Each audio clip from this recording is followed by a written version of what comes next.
Shalom. This is Hadassah Saiwan returning with a brand new study called The Mystery of X, the sign and symbol of the mystery cult of X. And the reason why I'm doing this particular study is because I was told to do it, right? No, because curiosity. I noticed that a certain billionaire rebranded the social media platform called, well, it's a Tweety Bird platform, and he rebranded it as X. Then you're hearing about Disease X, and you hear about SpaceX and Xbox and all these different X's that are popping up on the scene. It's right before us, and you can't ignore the fact that it means something if it's before us. So, what does it mean? And this is where this study is going to come in to look and see and understand what this X really is all about. Okay, so let's get started. We are truly living in the end times as we are witnessing devilish agendas like no other time in history. One thing that we have to realize is that there are secret agendas amongst the enlightened ones, as they call themselves. Yes, you know, the 1% of the elite that runs this world? Yes, the enlightened ones. That's what they call themselves. To plan against humanity. So that's what these enlightened ones, the 1% that are running this world, they're planning against the fate, they're planning against humanity, basically. All right? Nothing good. It is all evil.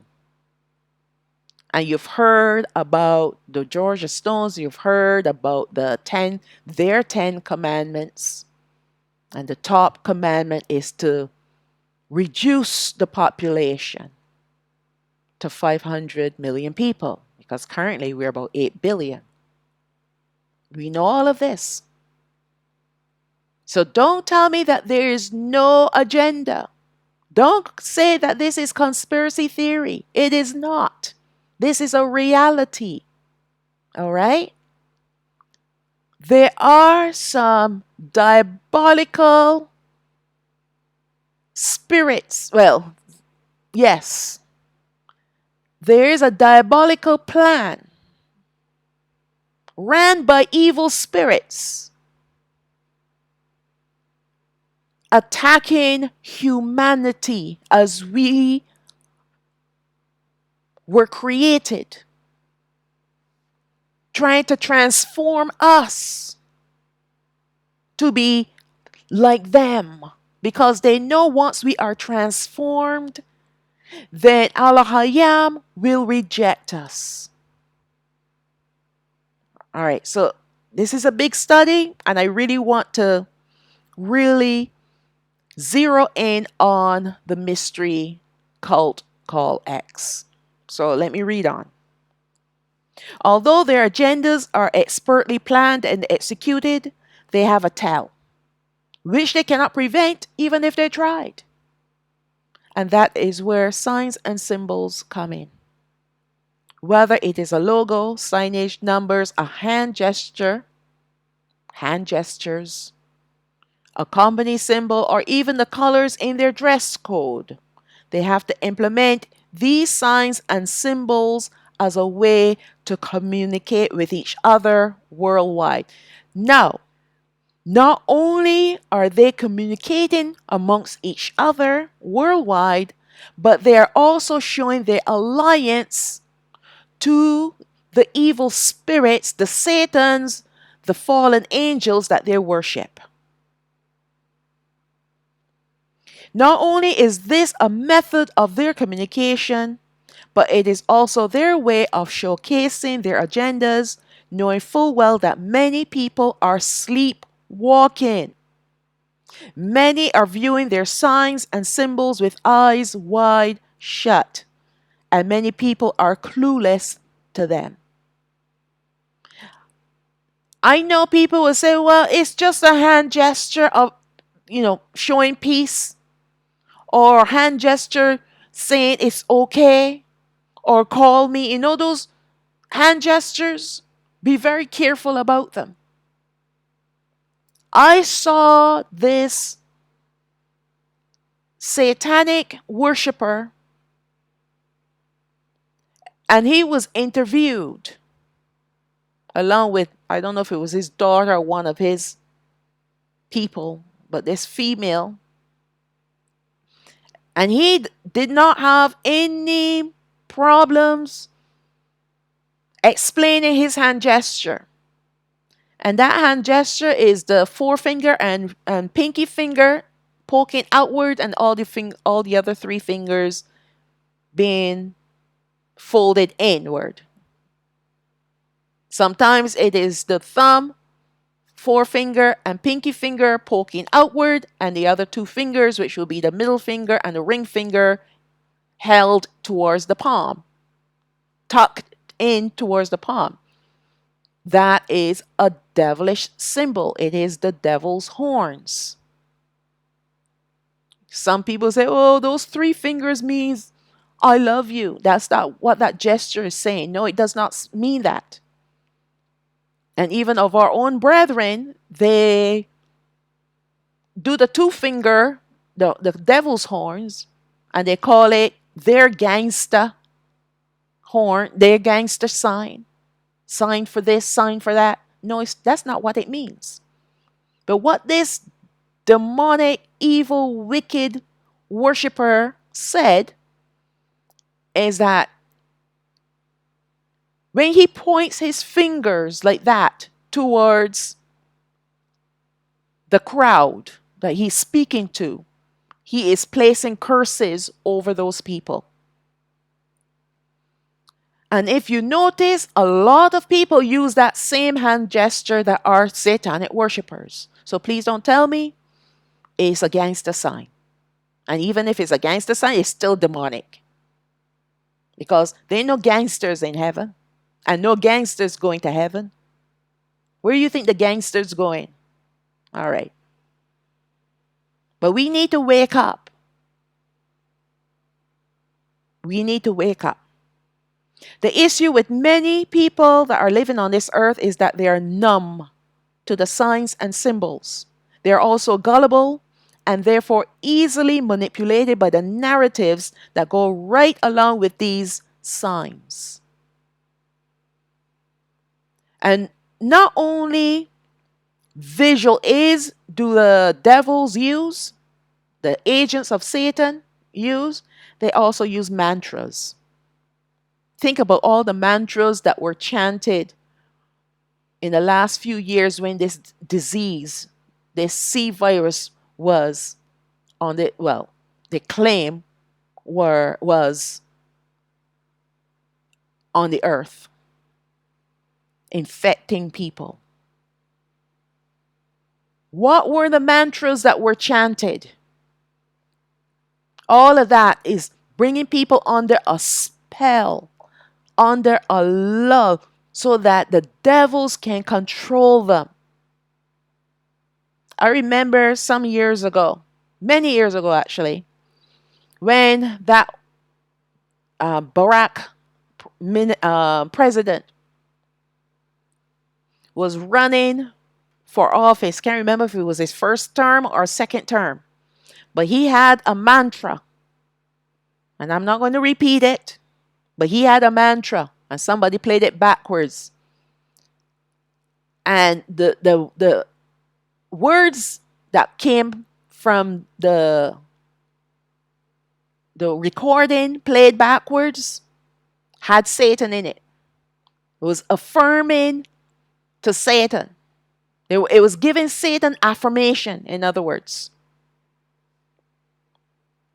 But when you play it, it sounds innocent. All right. It's called backward masking.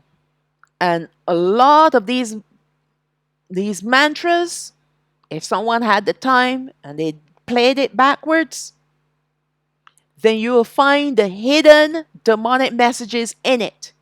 Now, this used to be, well, I still is, not used to be, but back in the day, and I knew about this as a person, a young person growing up, there were certain bands that you just kind of stay away from because it was rumored that they were satanic worshippers. And then it was also not only rumored but proven that some of their music, when you play it backwards, you hear a lot of chanting, satanic chants. All right. Even some of the innocent bands that would play, and I have a particular band in my mind, and they seem like a everyday, ordinary band, but even when you look at some of the lyrics of their songs, it's satanic. Maybe a love song, but the lyrics are satanic. All right. And we knew even back in the 80s that a lot of these heavy metal rock bands were into satanic worship. And there was a lot of backward, you call it backward masking in the lyrics so that when the music is played, the message is received by the listener subconsciously. You don't know that you are receiving this subliminal message in your subconscious. And you notice that the more you listen to the song, the more you want to listen to it. And then you start singing it to yourself. Now, the same thing goes with subliminal messages that are hidden even in movies, in television shows. It's illegal, but people still do it. All right? I watched this movie one time, and it was a movie about hiding subliminal messages in movies. And what they were doing, this is at the movie theater, there were subliminal messages about eating popcorn and drinking a nice cold icy pop. And there are two shows in the movie theater, so in between the two shows, people would just gather up by the great numbers to go and get popcorn and a nice tall glass of pop, a nice tall cup of pop. Why? Because throughout the movie, there were subliminal messages telling their subconscious, you need to get some popcorn. You're thirsty. You need a tall, cold cup of pop. I'm not going to call any particular titles of these pops. But it's illegal. However, it's still being done. That doesn't stop people just because it is illegal. It's plain, it is psychology, right? Psychology against the person who does not know that they're being manipulated. So all these things are all part of the darkness, all part of satanic worshippers, how they manage to control masses. And they're the minority. All right? So please don't say that, oh, I can put up my hand signals and nothing happens to me. You don't know what is happening to you on a spiritual level until something bad happens, but you can't connect the two together because, hey, it's just a hand signal. Or, hey, it's just a logo that I'm wearing. It doesn't matter. It's just a picture. It's not that simple. There's spirits attached to these things. And you're drawing them into your environment, whether even your home or in your spiritual, in your life. You're drawing them and you're giving them the entryway into your life. You're giving them a welcome mat to come. It's like an invitation that you're extending to these evil spirits to come and take over. Come and disrupt my life. I'm not going to stop you.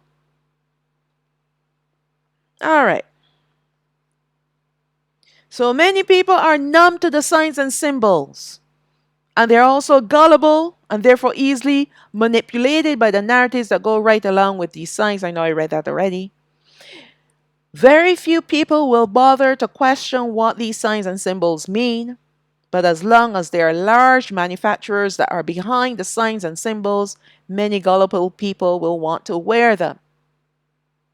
They want to buy them. They want to use them. It's not only limited to clothes. The same goes for hand gestures, which, if you have been paying close attention, you will realize that they are used by popular and influential people, including politicians. Now, those people out there that are saying that two-finger, that the devil's horns, that's what it is. But you want to call it a gangster sign. How come the presidents of the United States are using those hand signals? How come evangelical pastors are using those hand gestures? How come rock artists, actors, sports people, how come they're using the hand gestures, the very same hand gestures? Forefinger and pinky finger pointed outwards, all the other fingers folded inwards. It is called the devil's horns. And these people are showing their alliance to Satan and at the same time showing to each other that they're part of their group, all at the same time casting curses upon the people that are before them. All right. Why? Why are they doing these hand gestures? To sell the fact that they are harmless hand gestures, and if the rich and powerful people are using them, then they're safe to do so. I guess the question why are people like you and I, ordinary people, want to use these hand gestures? I should have stated that question more clearly. My apologies. Why are people going for hand gestures and giving the devil's horns and calling it a gangster sign? Or using the three-finger sign, the thumb, the forefinger, the ring finger, and the other two fingers are down. Why? Because they see the rich and powerful people, the famous people doing it, and they want to be a part of the club. If they're doing it and they look cool doing it, I want to do it too because I want to be a part of their club. Everything that they do, what they say, I want to repeat what they say. I want to dress the way how they dress. If they go and get tattoos, I want to go and get tattoos. If they go and do this, and that, if they go and get all these weird surgeries, I want to try to do that too because I want to look like them, talk like them, and do everything that they're doing because they're successful. They're the image of success, and I want to walk with that same image of success even though I'm not successful. Maybe if I walk the way how they're walking, maybe I can become successful like them. After all, some of those motivational speakers say you got to think success in order to be successful. And if the successful people are doing things this way, I want to do it that way too. All right. Besides using these hand gestures, like the rich and famous, besides, sorry, using these hand gestures like the rich and famous can put a person, so they think, in a somewhat league with them. They want to be on the same page as these people as far as how they do things. Successful people speak a certain way, I want to speak that way.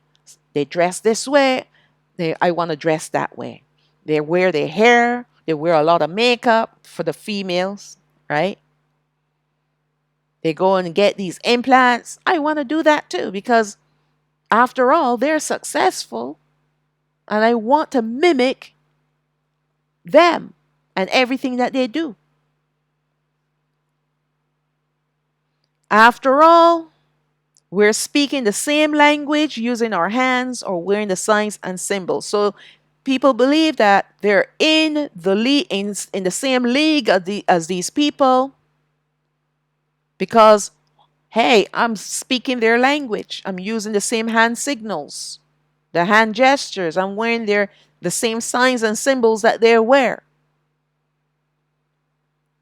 There's so much to cover on this topic, but right now we're going to look at the mystery of X.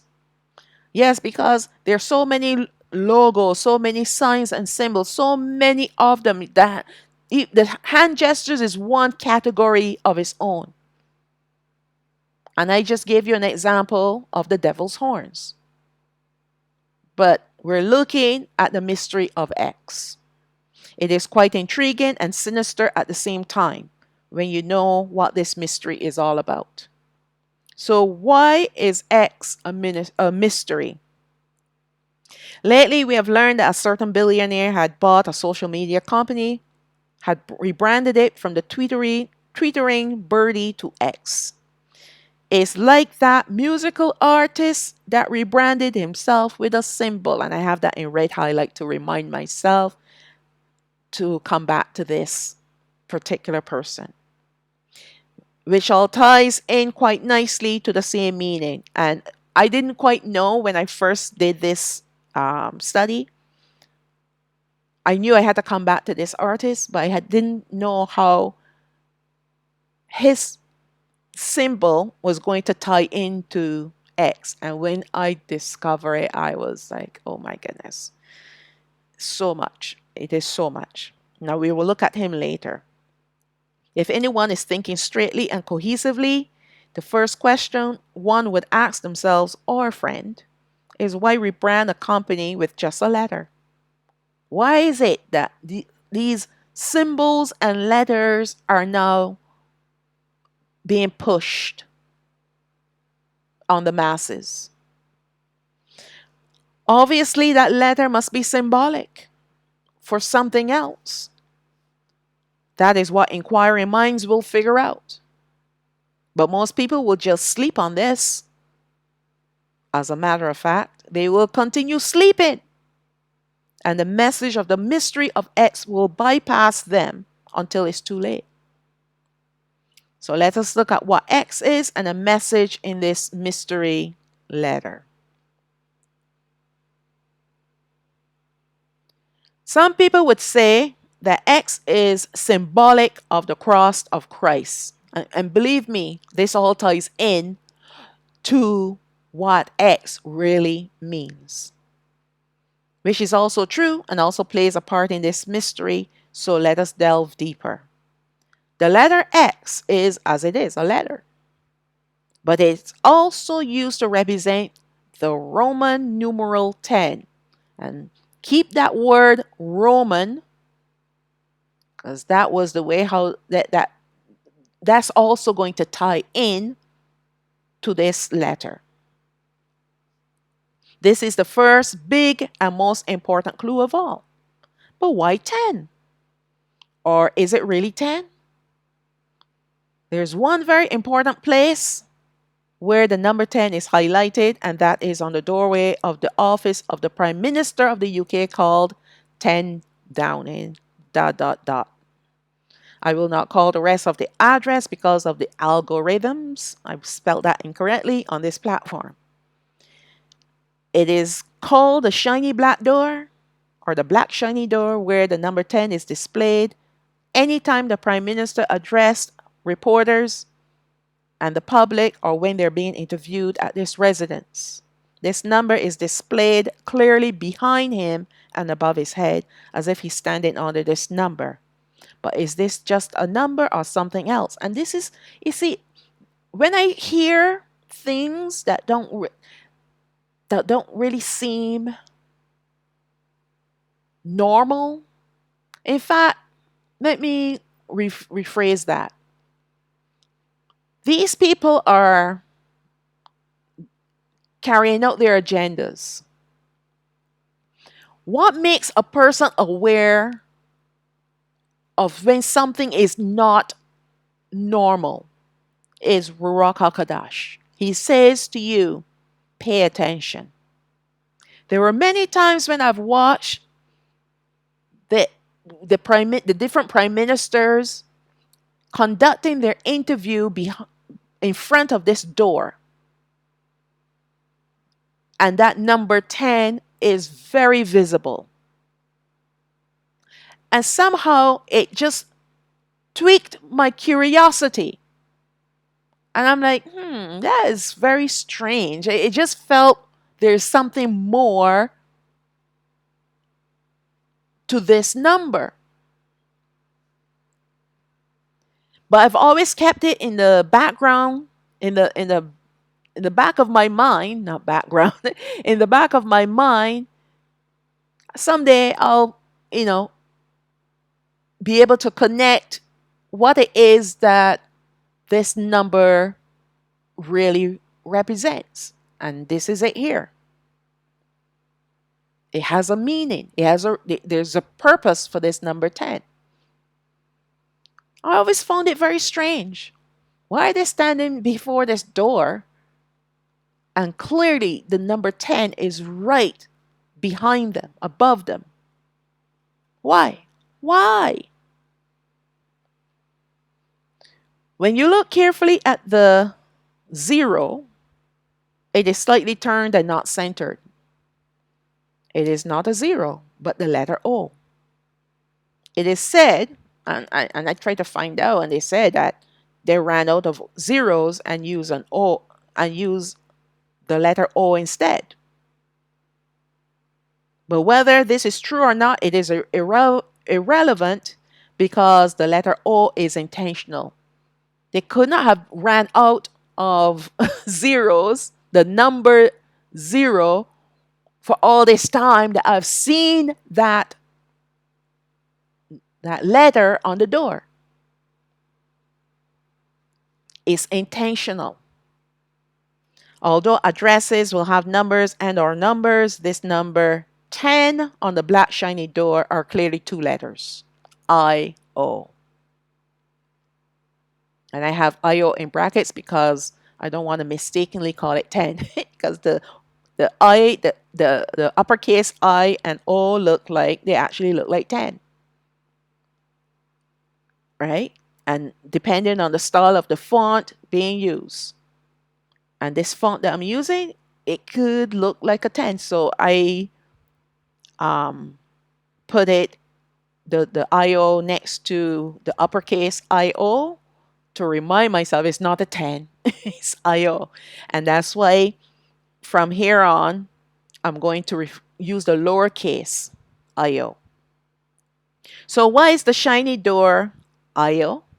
It's not 10. It is I, the letter I, and the letter O. How about the twittering birdie that is X? That social media platform that is called X, which is 10. Is it really 10? No. Should this be read as I-O as well? These criminals do nothing by mistake. All their plans and agendas are all properly carried out. Therefore, the Tweety Birdie is really I-O, which looks just like the number 10, which is the Roman numeral X. But where else have we seen these letters? How about the updates on Apple devices called iOS? Yes, it has the S at the end of it, but it is still Io.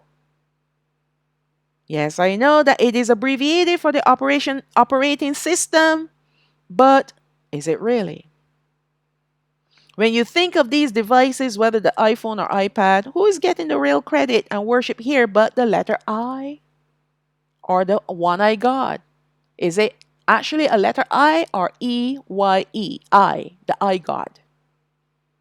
Now we have seen this one eye God on the US dollar bill at the top of the pyramid. It is called the all seeing eye by its worshippers, but it is none other than Satan himself. Now, when you look at the Apple logo, it has a bite out of it. What do you think that apple represents?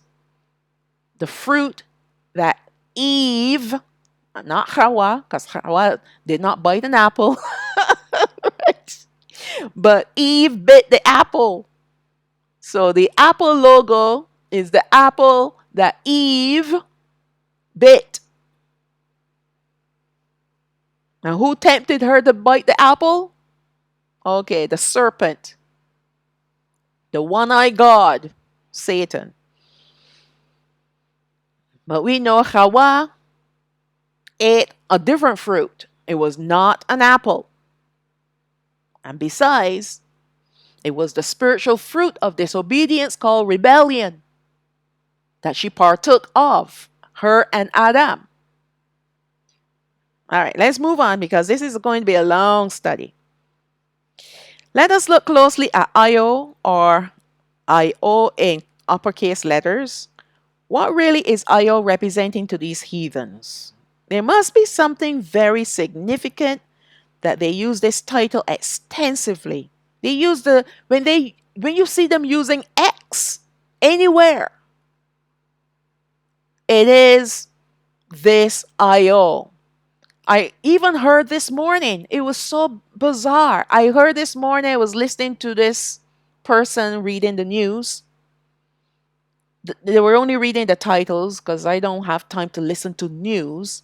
But what they were talking about is that they're looking for a new pandemic to come, and they call it disease X. And I started laughing. I said, will the X's stop coming? Please stop.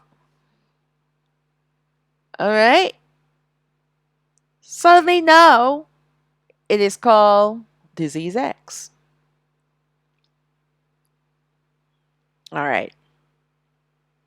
And we know that X, Roman numeral 10, which is Io. So let's move on. So what really is Io representing to these heathens? There must be something very significant that they use this title extensively. Io is actually the goddess Isis, worshipped by the Greeks and Romans, and her consort is Osiris. Now, later on, you're going to see me, you're going to see that I say this, but I'm going to say it here. Even the two letters I and O are letters that are abbreviating the name Isis, because Isis starts with the letter I and Osiris starts with the letter O.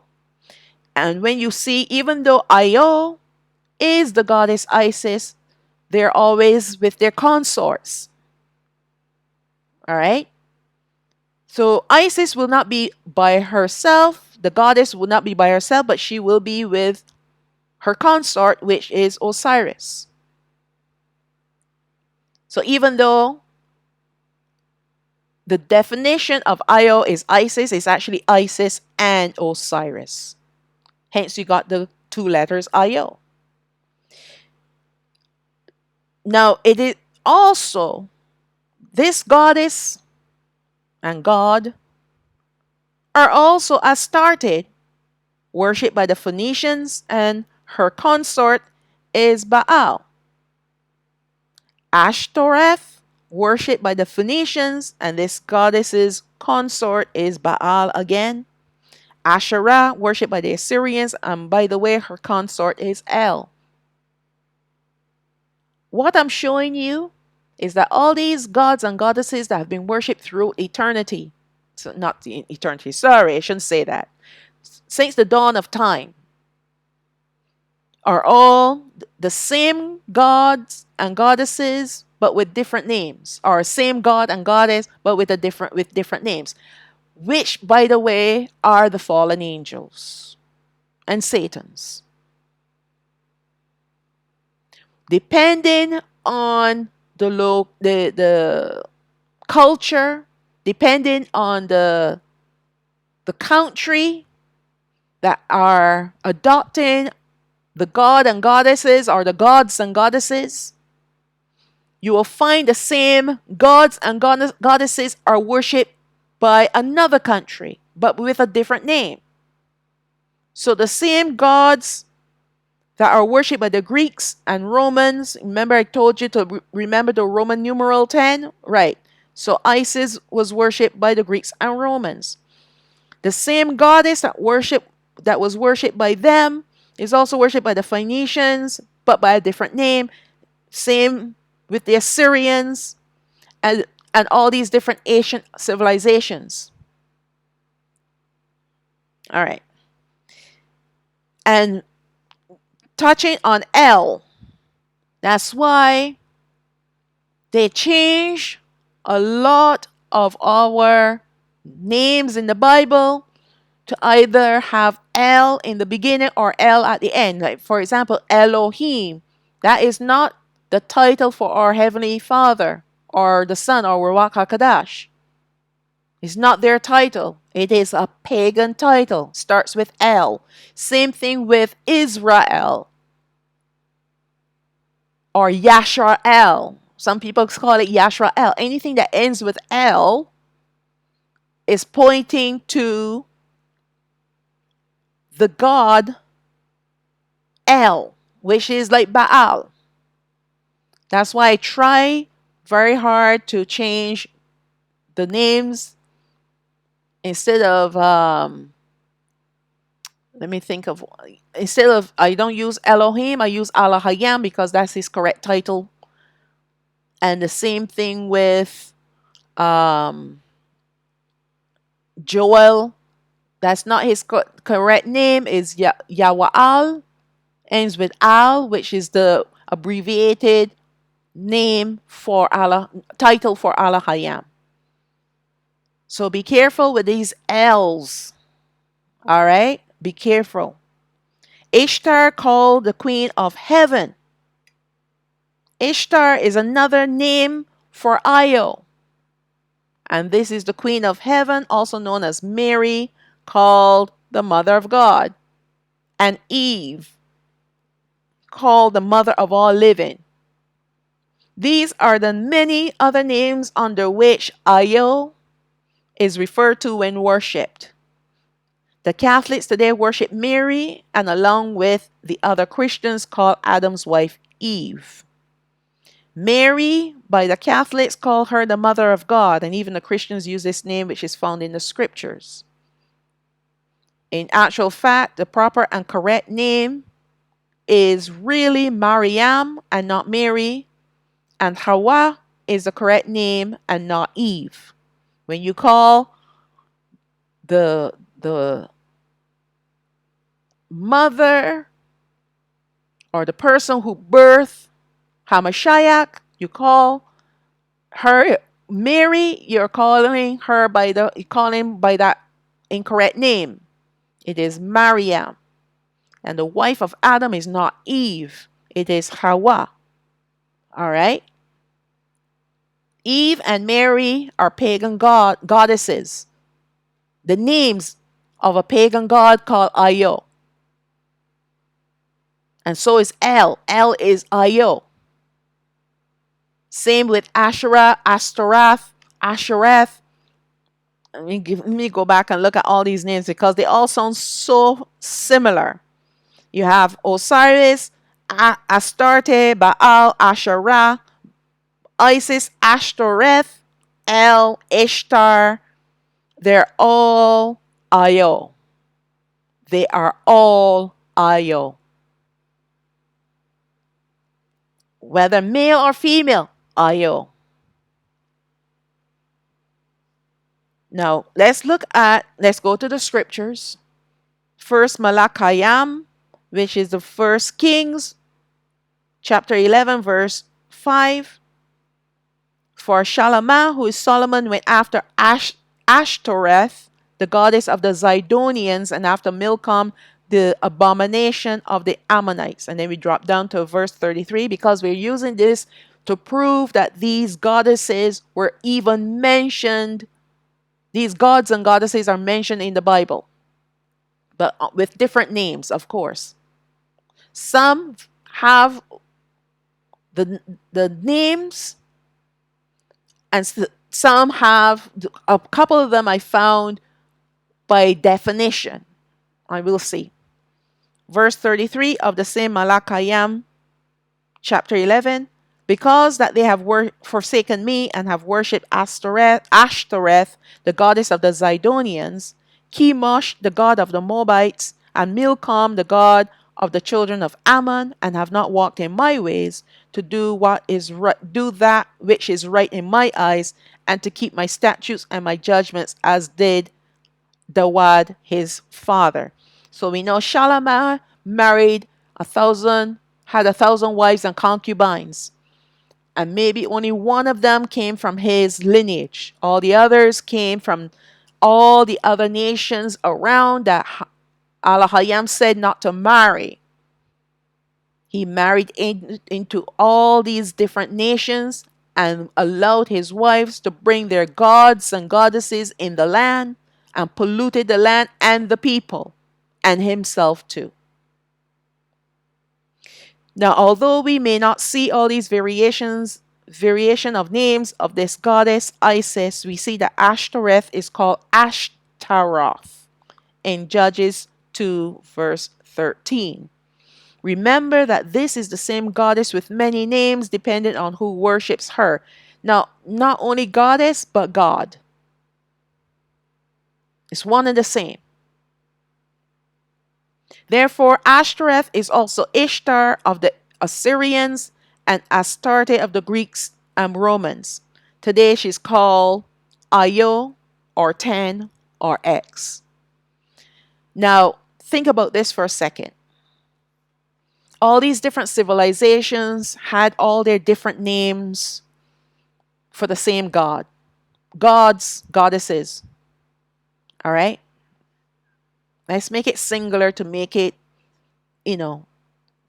let it season in our brains. Huh? We have the god and goddess. But for these civilizations, all these different nations, they have their own names for the god and goddess that they worship. So what is happening today? The god and goddess that the enlightened ones, the agents of Satan, they have united. Sorry, I'm trying to find the right word. To have just one title for their gods. Now, instead of having all these different names, because what the devils were doing, what the Satans were doing, and the fallen angels were doing were drawing people into their darkness by worshiping them. Now we are at a stage where the earth is kind of uniform when it comes to pagan worship. And why I say it's uniform? Because of this X. Because of Io. Now you're going to have people in various different countries worshiping Io. Because it is the rebranded title for the god and goddess. Okay, look at the Tweety bird. Is the Tweety bird only for a particular country? No. Tweety bird, that is now called X, I'm talking about the social media platform, the blue bird, it is worldwide, is it not? People worldwide use this platform. So now it is not a particular god or goddess from one particular region that is a different name in another region. Now it is one title that is governing the entire world. Io.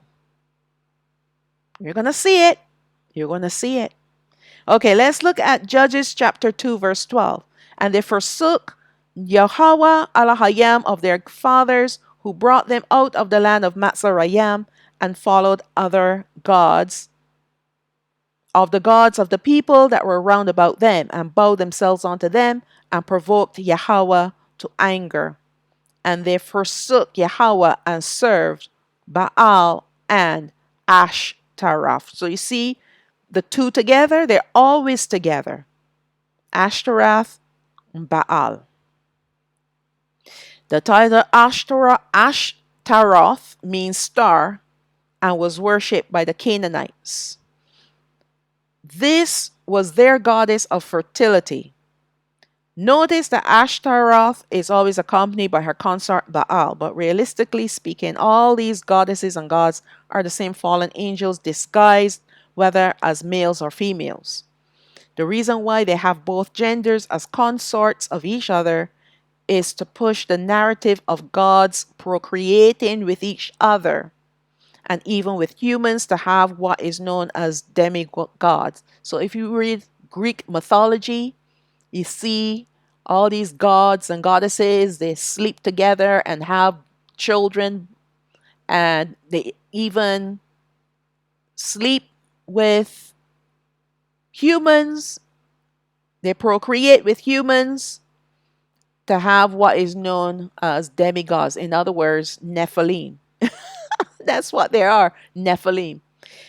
It is setting the stage for abominations of all sorts, which we will see in later slides. And this happened in Genesis 6, Bara'ashayath, chapter 6, when the sons of Alahayam, who are the fallen angels, went into the daughters of men and had children by them. That's why Alahayam destroyed the earth, because they polluted the earth, because it wasn't limited to just the daughters of men, but they also polluted and corrupted the animals, birds, and the fish. So these are some nasty things here that these devils, they're a piece of work. All right, they're evil, and their purpose and plan is to corrupt and destroy mankind if they could, but they can't. But they will corrupt many people, and many, even our own brethren, will be destroyed because of Io. Nevertheless, whenever you see the goddess, her consort is with her, and the same goes with the god. His consort always accompanies him.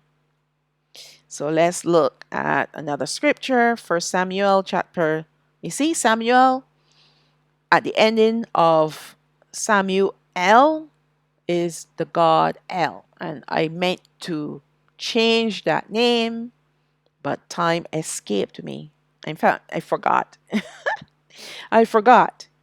But we know that that is not his correct name, right? Then Habanai, this is 1 Samuel chapter 7, verse 4. Then Habanai, old Yashraal, did put away Baalim, that is Baal plural, and Ashtaroth, and served Yahweh only.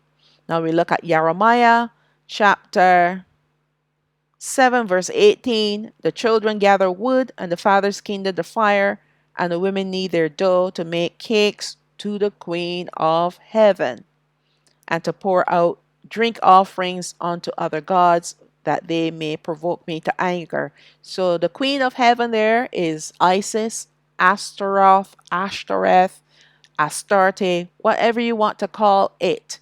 This is the queen of Mary, Eve, Esther. They're all queen of heaven. Those are the names given to the queen of heaven. All right. So the prophet here did not use the name Ashtaroth or Ashtoreth, but the identity of that goddess is written down, and he called her the queen of heaven. All right. Although we may not find all the names in the scriptures that this goddess goes by, we do have clues that point to her, like the queen of heaven spoken of in Jeremiah. The same goes for Ishtar, which will not be found in the scriptures, but it is camouflaged in the name Esther. The name Esther means star, just like Ashtaroth and Ashtoreth. What is Io the goddess of? She is the principal deity that is connected with the dead, a magical healer who cures the sick and brought the dead back to life. She's also worshipped as a goddess of fertility, love, sexuality. So keep those three in mind: fertility, love, sexuality, and also revered as a mother goddess, hence Mary, the mother of God. She's also the goddess of war, and her planet is Venus, the morning and evening star. Because back in the 80s, they had a book that was out there called something about men men are from Mars and women from Venus, something like that. Yeah. Now that we know who and what this Io is, and realize that she and her consort have been worshipped even by the 12 tribes of Yashraal. Oh yeah, that's why we are in the mess we're in today. That's why we're scattered. Why we were enslaved and our identity taken away from us, because we worshipped Io.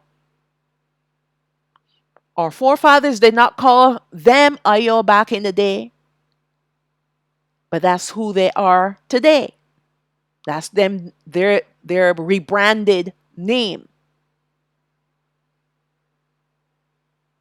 So that it's universal. Everyone now can worship X. All right. Hence the reason why they were often enslaved, and we can see how the same goddess and her consort will be worshipped by the heathens today. Instead of each nation with their version of the goddess and god, there is simply just Io. After all, it has always only been the Satans and the fallen angels taking turns as this god or gods, or these gods, to deceive the inhabitants on the earth. The other gods, like Shiva and Baphomet, are popular today and are worshipped by many people. So we're going to come across Shiva and Baphomet, which are another gods, but they are still affiliated with Io. I will see it. Now, the next question to ask and answer is, why are the heathen leaders openly promoting this goddess, goddess, just like all the other gods and goddesses that have been openly worshipped by nations all over the earth? This goddess is no different. Let me read that again. I think I read that wrong. Just like all the other gods and goddesses that have been openly worshipped by nations all over the earth, this goddess is no different, except there is a clandestine effort being made to hide what they're doing. That's why they call it them X. They call them X. When the Prime Minister of the UK stands under the title Io, not 10, Io, he is showing his allegiance, that he and his position as Prime Minister are submitted under this deity and to carry out all agendas orchestrated by this devil. The same goes with Tweety Birdie.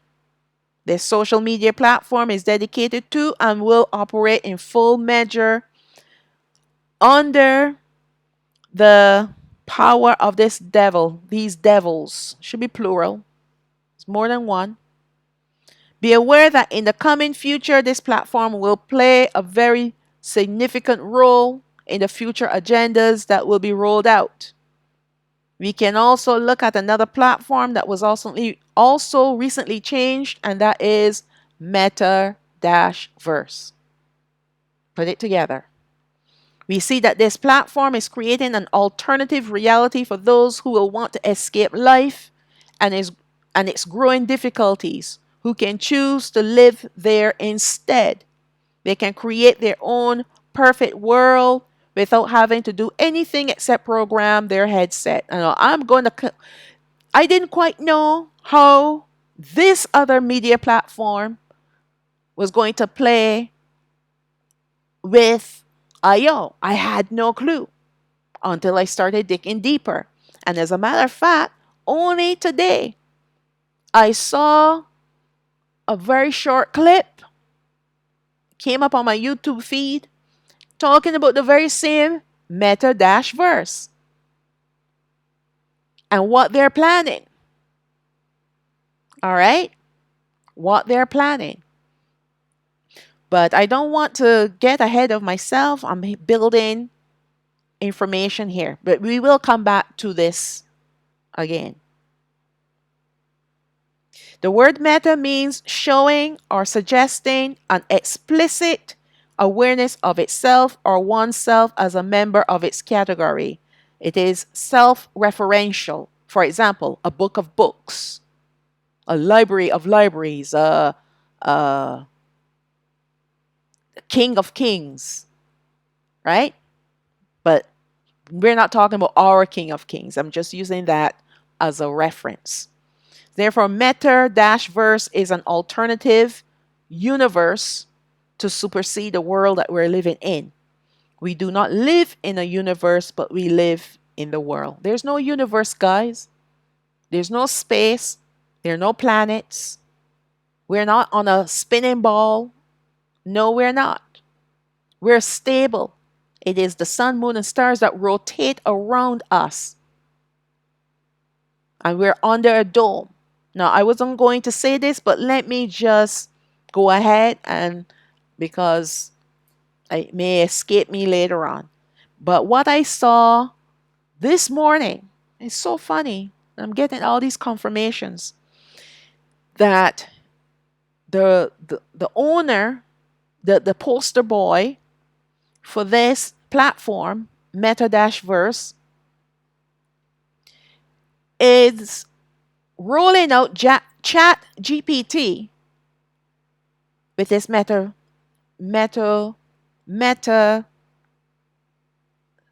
dash verse. Now I'm going to just refer to it as meta for now. All right.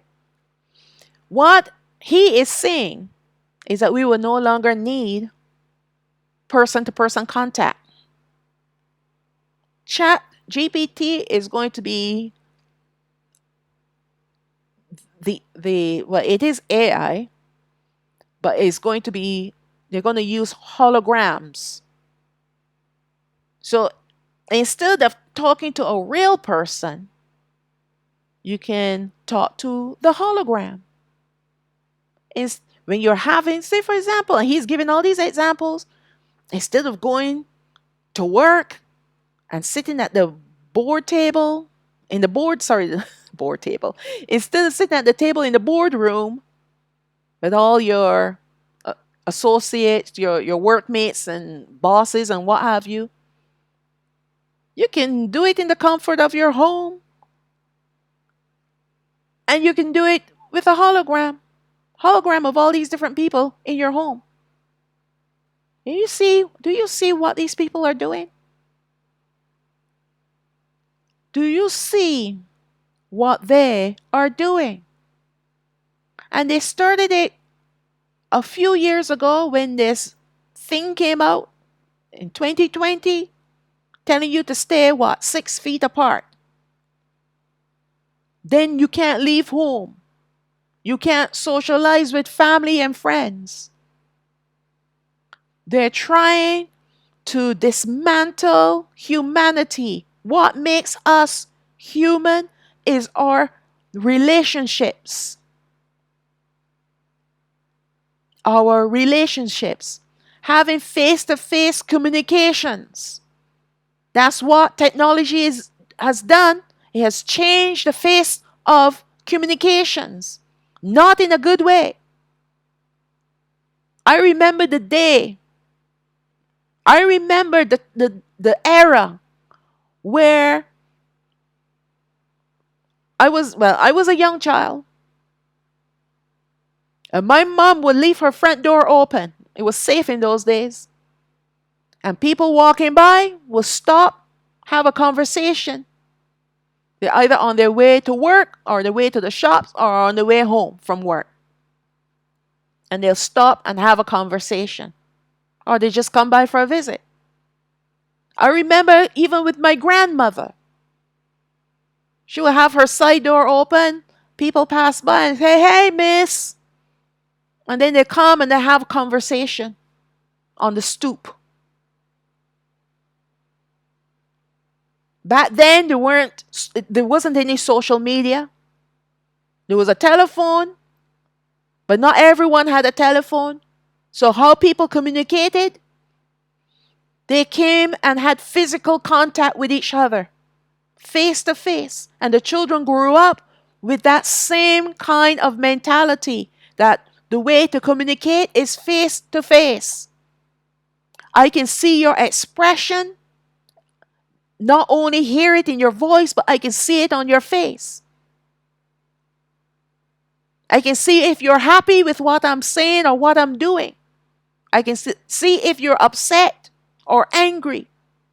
But now you have the social media and technology that is trying to wipe all of this away. Wipe away humanity and turn us into robots with no feelings. No feelings whatsoever. It's a sad place to be in. And I thank the Most High that I was raised during an era when people were people. People talked. They got angry. They say bad words sometimes. And then they make up.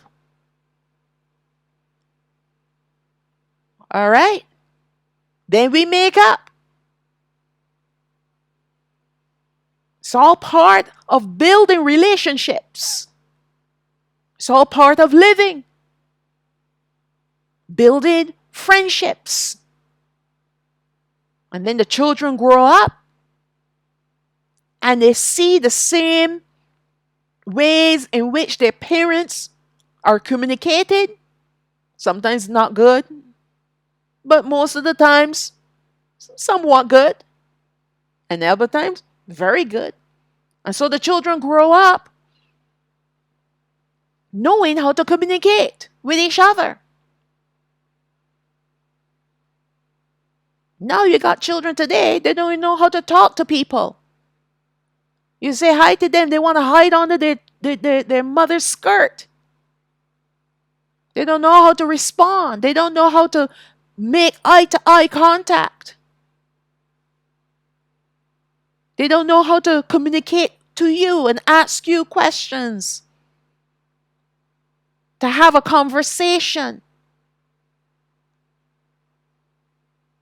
The art of conversation is being lost because of technology. The art of building friendships are being lost because of technology. People now are becoming so comfortable with technology and all the different things that is promising them. And you're going to see it in a minute. That they have lost touch with themselves. You've lost touch with yourself. How are you going to be happy? How can you be happy? Because if you're trusting in artificial intelligence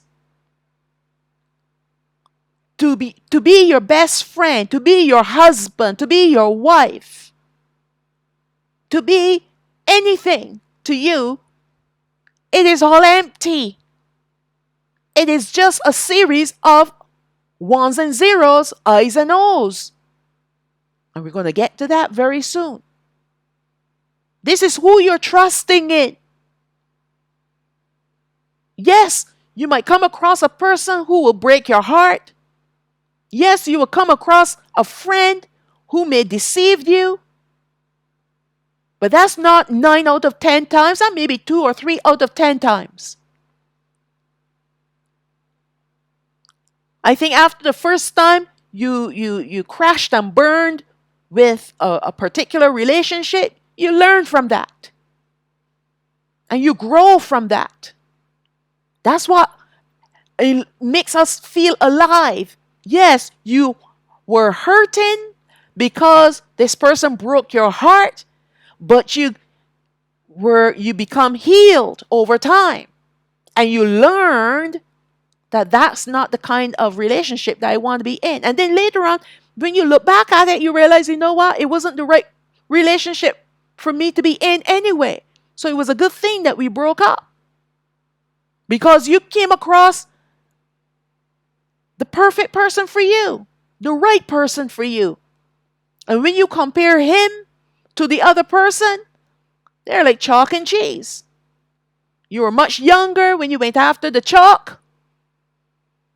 You were much younger and not as experienced.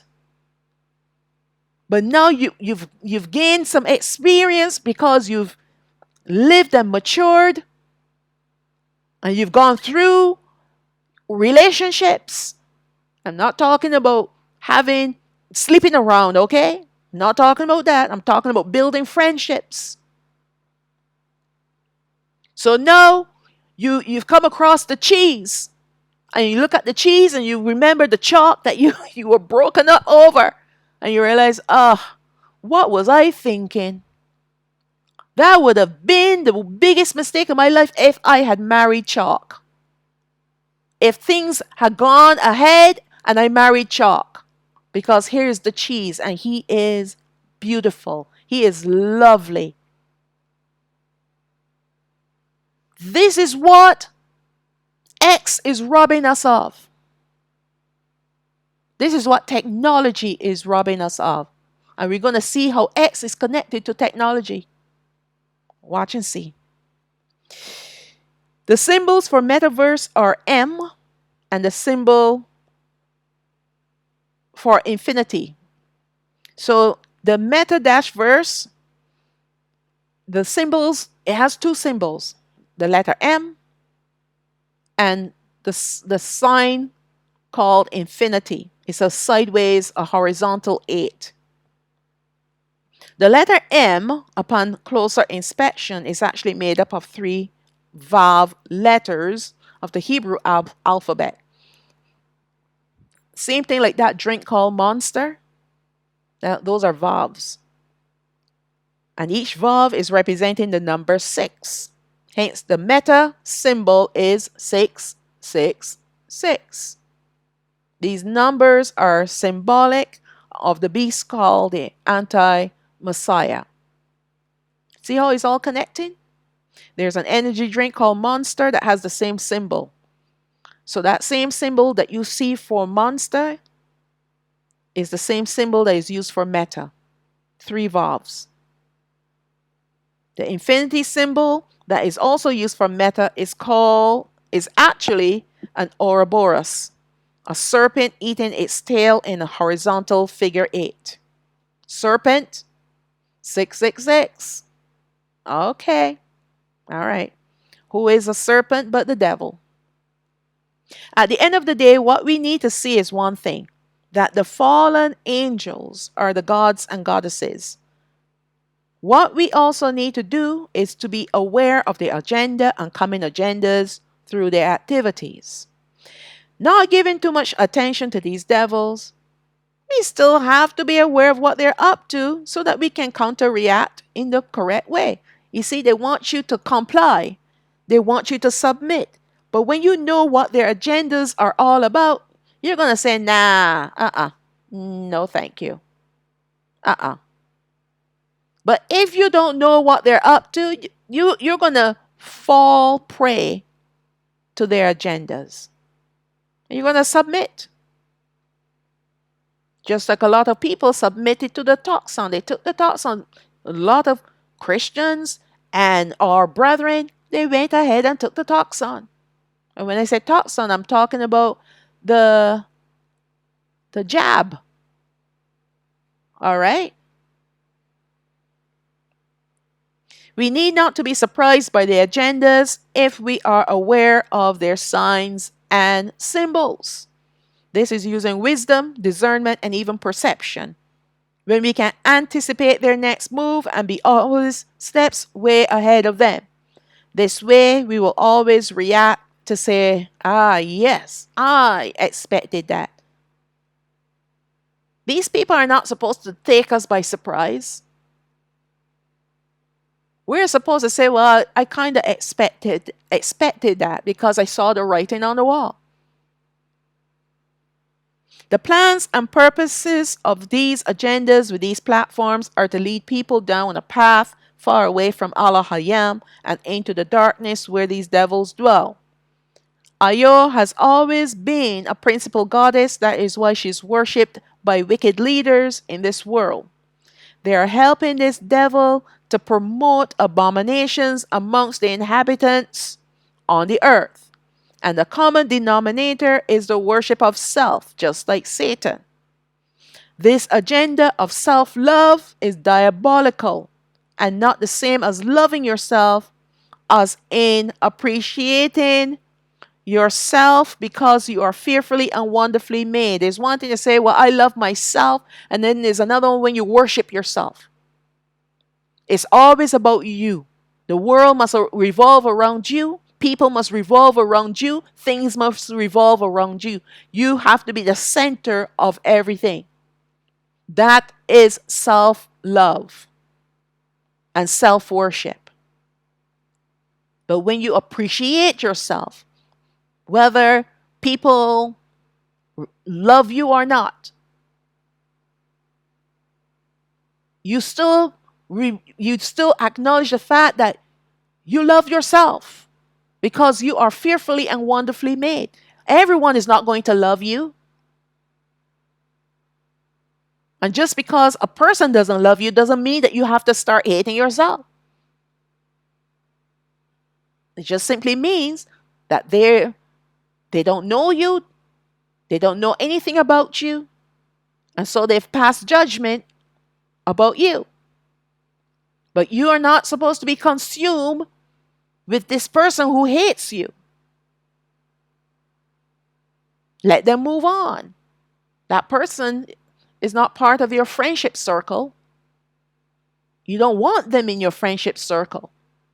You can't make people love you. You can't make people like you. Some people will just take one look at you and say, I don't like you. I don't like how you look. And that's all right. Because not everyone belongs in your friendship circle. And when you have self-love, when you love yourself, when you love yourself and you appreciate, even you may have some flaws and some good things about yourself, you're okay with it. You're working on your flaws. So too bad if people have a problem with you. Too bad. But you're working on yourself. You're improving yourself because you're building your relationship with Allah Hayam. And when you're building your relationship with Allah Hayam, He is going to improve you. And the funny thing about it, the more you're improved, the more you're going to find people that just can't stand you.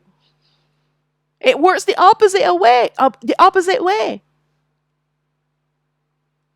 Somehow. And then you're going to have people that you don't even know and they're drawn to you.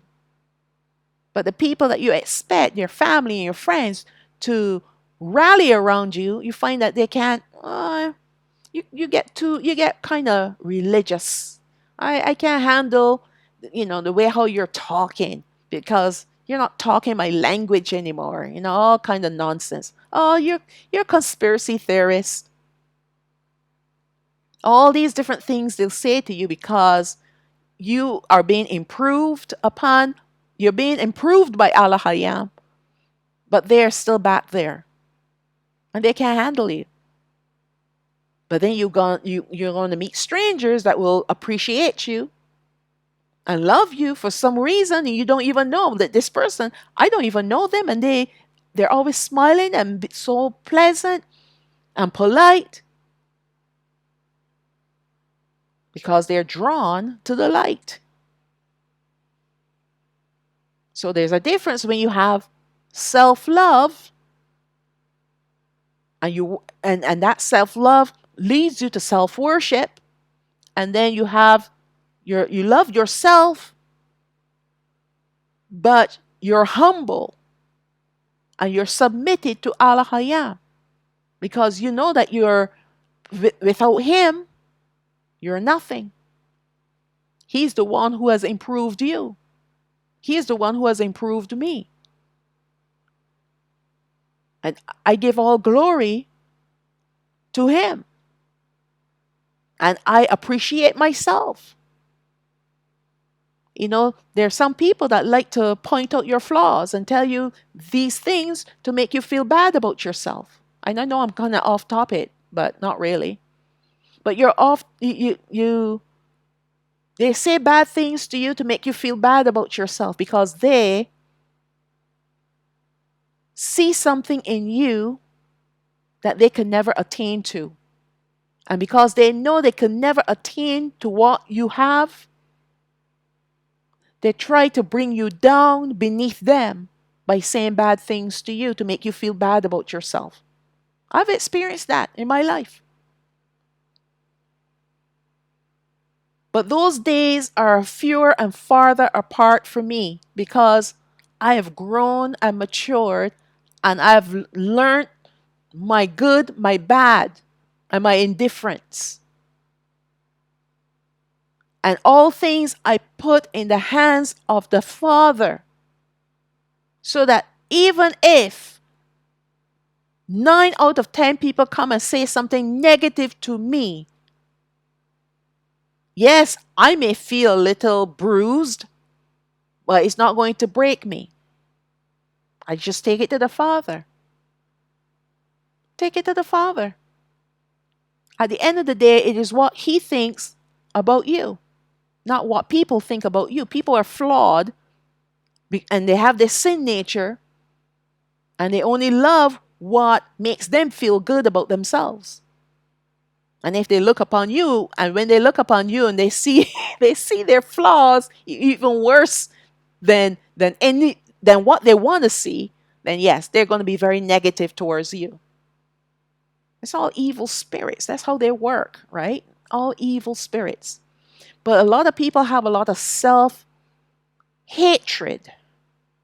But they twist it around and they try to find ways and means in which to love themselves. And in order to love themselves, they have to kind of do radical things to make themselves feel important, to make themselves feel valued. And we're going to see some of these things. It would just, oh my goodness. I've seen these things in the headlines.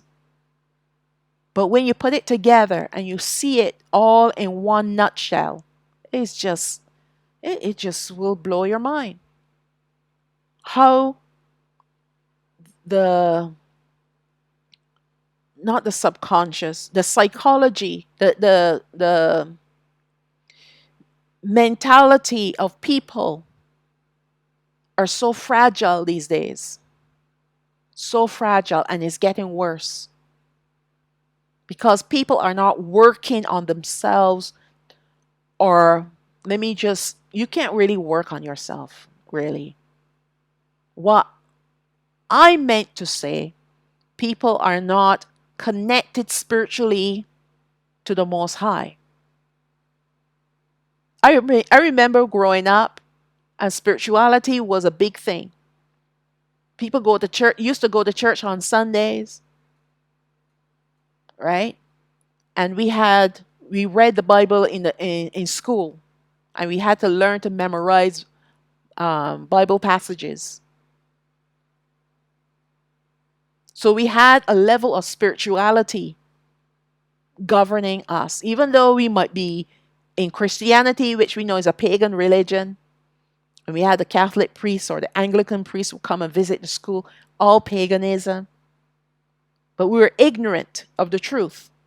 However, when we memorize the passage and we learn to pray, that was bringing some sort of spirituality towards us and in us to help to govern us. And the Most High, He understood that we were ignorant. So He did not cast us away totally. Compared to people today who have completely moved away from spirituality. Many people are involved in satanic worship, and the other people like, I don't believe in nothing. So there's no spirituality. There's no learning scriptures or reciting scriptures in schools. They've taken the Bible out of schools.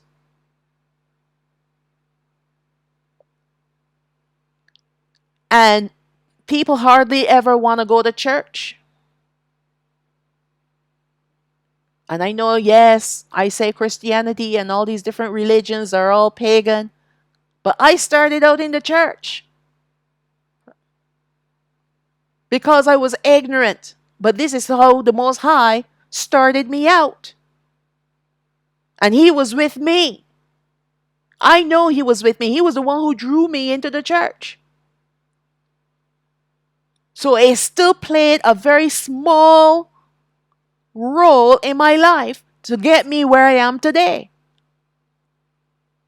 You got to start somewhere.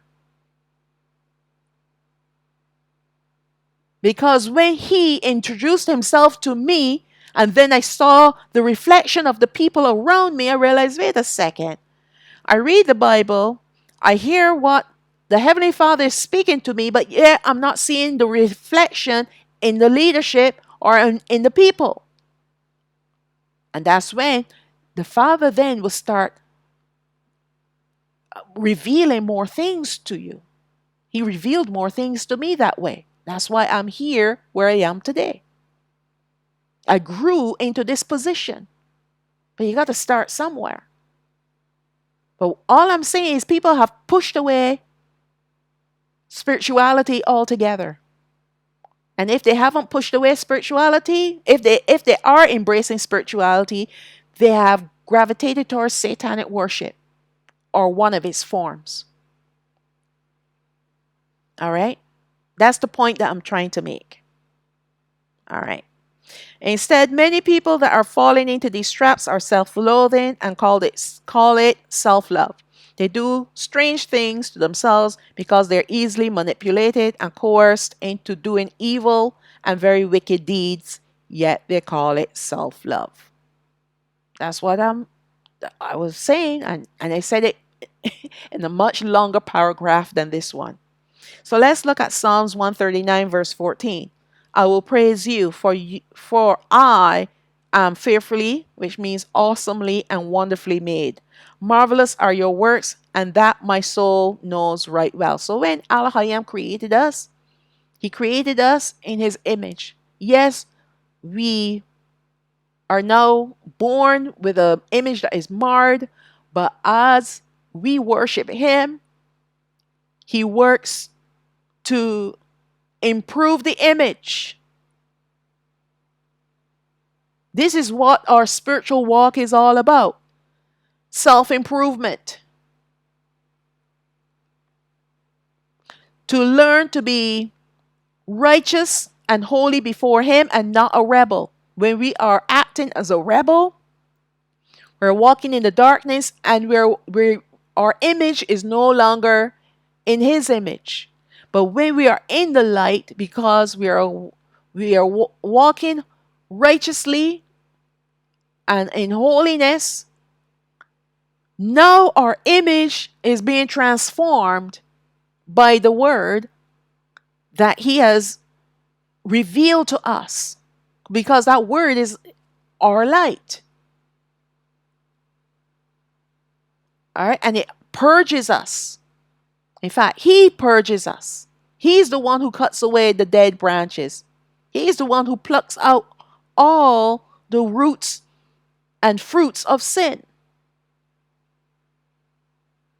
He does it.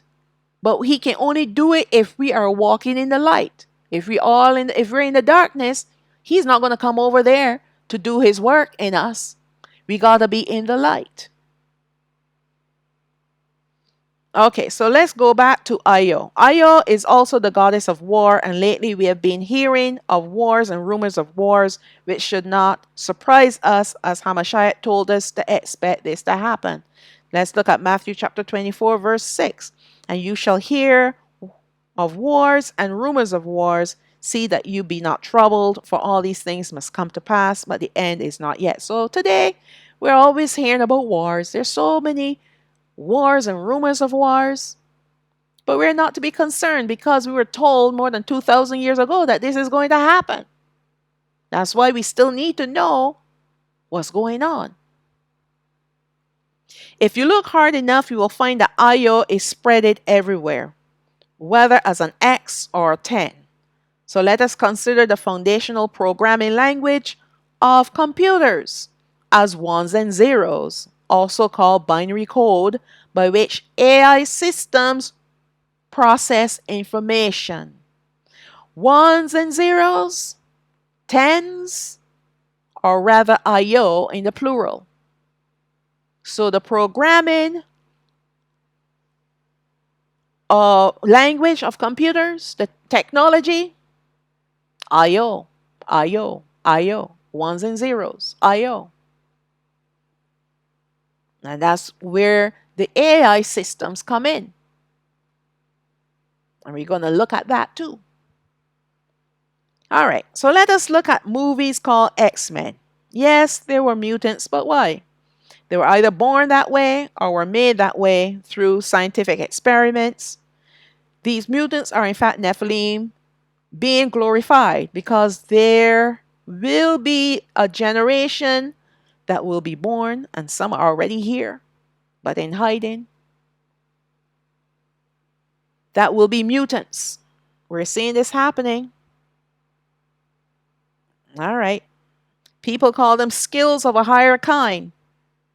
But in actual fact, there have been a surge of strange humans being able to do magnificent feats, because they are of the Nephilim bloodline. I know that there are some children that are being born now after the Tot Son. One or two parents have taken the Tot Son, and then they gave birth. And the children, and I've seen videos of this, the children have exceptional strength and abilities. These children, from the time they're born, newborn babies, can lift his or her head up and look around with this weird look in their face. Babies are smiley. They're very smiley. Normal babies are smiley. But these ones, they have this look upon them, and they can lift their heads up. Listen, I saw this preemie baby. His baby was red like blood, because it was a preemie. And it was in an incubator. And you see the nurse's hand inside the incubator. The baby, they put a lot of feeding tubes and stuff in it, and its head is covered, and I can't remember if the eyes were covered too. But it's a preemie. All right? It doesn't really have solid flesh yet. it's like bright red. And this preemie baby, premature baby, is lying on its back and doing bridges. And this nurse is gently trying to push the baby so that its butt can go back to the bed and lie down flat. No, the baby is doing bridges. This baby is strong. And it's a preemie. I've never in all the years that I've seen children, babies, newborn babies, what have you, see them doing that. Then you got little ones, they're like two months old. They're already rolling over and trying to move, trying to crawl. Then by 6 months old, they're walking and climbing. These are Nephilim bloodline. It's not that they have super strength and super abilities. And by the way, they're super stupid. Sorry to say that, but they don't have too much common sense. In fact, I'm not sure if they have any. They're strong, but they're not smart. All right? You might find some that might be the opposite. They're very smart, but they're not very strong. But I'm talking about these ones that people have, nurses and whomever, have taken videos of their actions.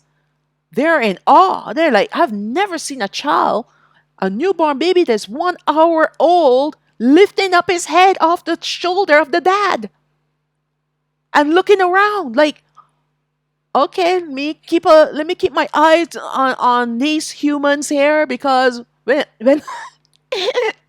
when I'm ready, I'm gonna just get them. It's like scoping and watching, spying out the land, spying out the environment. No, sir, no. The Nephilim bloodline is here, and they're being born. They're being born. But it will become more obvious as the years go by that strange children are being born with even stranger abilities. And that's why they came up with the X-Men, to make you a fan of mutants, to make you a fan of a child, or to make you a fan of a person where they look like a person, but they have these super abilities. They can fly, they can shoot ice, they can shoot fire from their hands or from their eyes, or they can bend steel or metal, anything metal, all these different things that they can do. All right? All setting the stage for the mutants when they come. You see all these movies that they've been pushing on the masses. It is to desensitize you, so that when these things actually happen, you will not be shocked. In fact, you will welcome them, because hey, in the movies, these were the good guys. But these Nephilim, they're not coming to do good. They're coming to be a part of Satan's army to destroy you. All right. Now we will look at some news headlines to see what is truly going on in the world around us. So please prepare yourself. Some of these things, I'm not going to spend too much time discussing them, but I'll read them. We have a synthetic embryo being made not with sperm or egg could lead to infertility treatments. Scientists have created mouse embryos in a dish, and it could one day help families hoping to get pregnant, according to a new study. After 10 years of research, scientists created a synthetic mouse embryo that began forming organs without a sperm or egg, according to the study published in the journal. All it took was stem cells. Our mouse embryo model not only develops a brain, but also a beating heart, all the components that go on to make up the body. And I remember back in the day when Stem cells research, people were rebelling against it. Look at where it has taken us today. Scientists are growing animals in artificial wombs. Humans might be next. What if technology could eliminate the need for anyone to go through pregnancy and childbirth to have a baby? You see, all these things they're pushing because a lot of people are being sterilized today. A lot of people that are taking all these this toxin and amongst other things are being sterilized. And the reason why they're doing it, like I said to you before, they're building their own army. Because a child coming into this world any other way except the way how the Most High had planned it will not be endorsed by Him. It will be an empty vessel that will be possessed by an unclean spirit. That's why these Nephilim children, they don't have any spirits. I can look at them and I can see that they are empty. And not only are they empty, but they're dark. They're void of the light of life that comes from Hamashiach. He said, He is the light that gives life to all men that enters into this world. And I'm paraphrasing. And we're going to come to that scripture soon. And another reason why they're doing all these different things is because they know that people are inverting themselves and cutting their bits and pieces off. So they're not going to be able to have any children. So they're giving them an option, giving them many options. Right? I remember reading a news article some time ago, some years ago, that they found that couples are opting to having pets rather than to have children because having a child is an inconvenience to their lifestyle. It is easier to put their pets in a pet grooming store or kennel or what have you for them to keep the pet while you go on vacation. But if you have a child, you have to think of a lot of different things in which to carry with you on your vacation. And then you are not guaranteed that you're going to have a good vacation because you have your child with you. And so a lot of people, a lot of couples, young couples have decided they don't want any children because of the inconvenience of having a child. They rather have a pet. All right. And that is exactly going hand in hand with these people's plans. They want to depopulate the earth. Now, this hypothetical process of developing a fetus outside the body is known as ectogenesis. And not only would it eliminate the many health risks linked to pregnancy and childbirth, it would also make biological reproduction available to people for whom it's currently difficult or impossible, like those trans people. All right. By eliminating the need for surrogacy, artificial wombs can make it easier for gay couples to have biological children. Further on the horizon, if scientists can replicate their success creating embryos from the D-N-A of the same-sex mice in people, any two people might one day be able to have biological children related to both of them. So you understand what they're saying? They can take cells from two same-sex couples and create their own biological children. Remember back in the day, the old-fashioned way was a man and a woman? Mm-mm.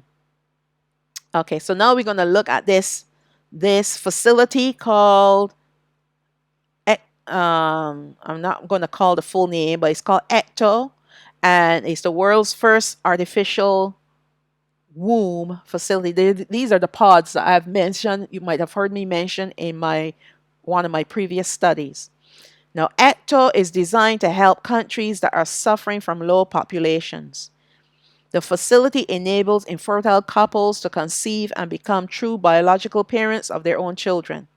ECTO concept reminds us of Aldous Huxley's 1932 dystopian novel called Brave New World.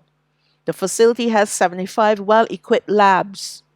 Each cutting edge lab can house up to 400 growth pods or artificial wombs.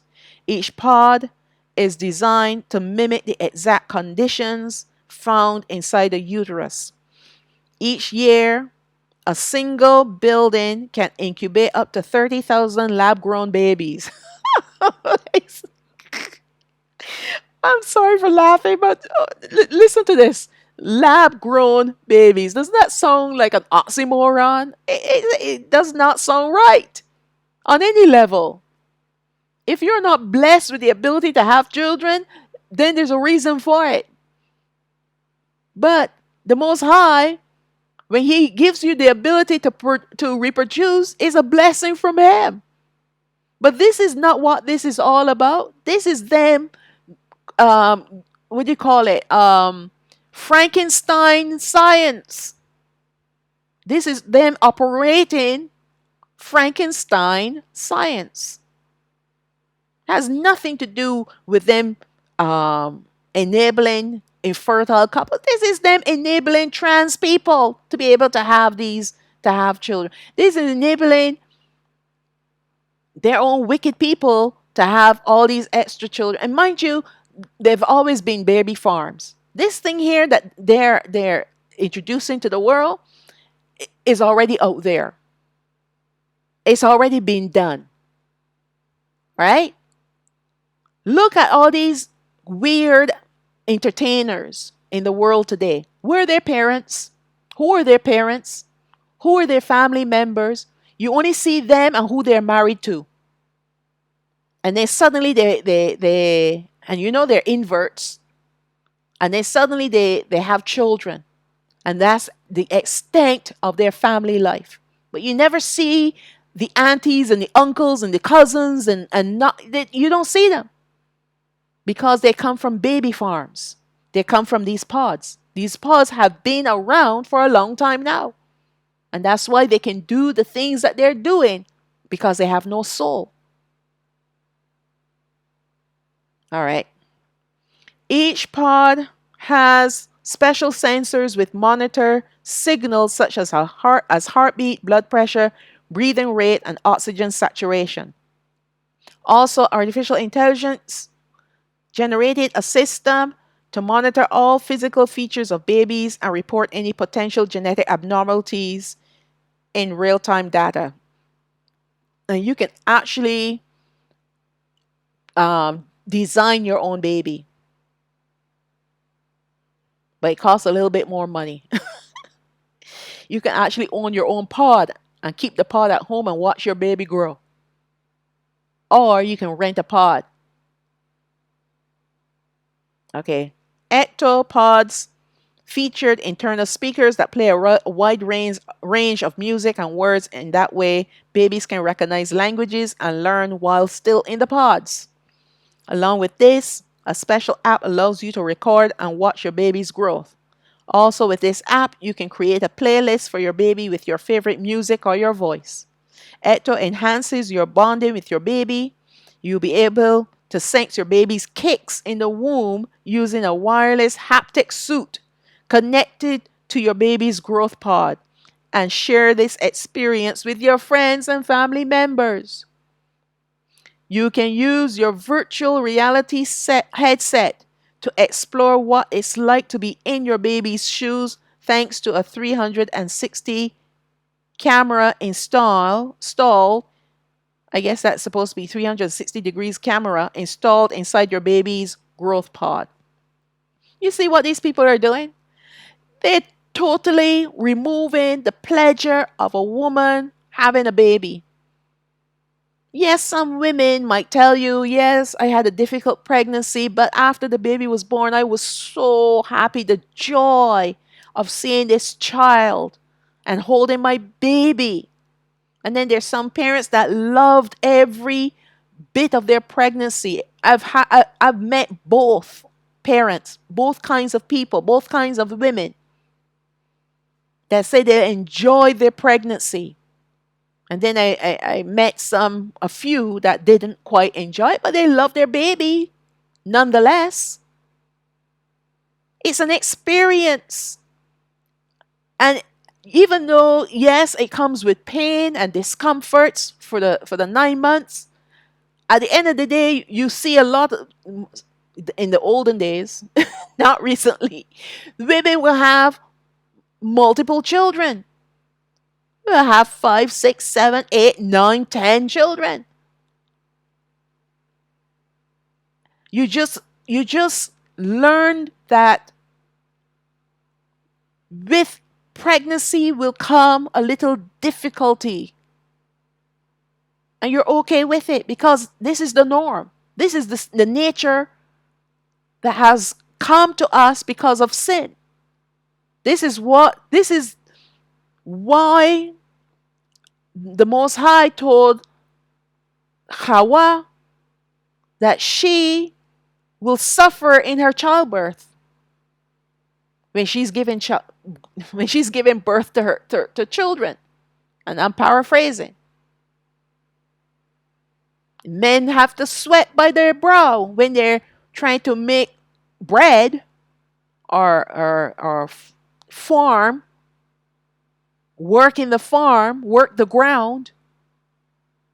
You got to sweat, meaning you got to work hard because of sin. But He has given us the strength in which to do it. Men have exceptional strength that women don't. They can lift things that we can't lift. They can work harder and longer than we can do than we can. Yet women have the ability to be able to bear pain more so than men. Some men, most men. That's the way how we're programmed. That's the way how we're wired by Allah Hayam, even with this sin nature, so that we can bear up under the curses that we're living under. Even though men have to work by the sweat of their brow, they can still work and bring in the dough, bring in the bread. Women have to bear children with pain. But at the end of it all, when we hold that baby, that pain melts away. We're full of joy. So we want to do it again and again and again. And then especially when you see that child growing up and oh my, I mean, you a lot of people they want to have a big family because they view pregnancy as a miracle. It is a miracle to see this baby growing from not from these two little cells to be a little human. It's a miracle. And when you hold that little life in your hand and see that baby smiling and cooing and making all those little noises that they make, it just melts your heart.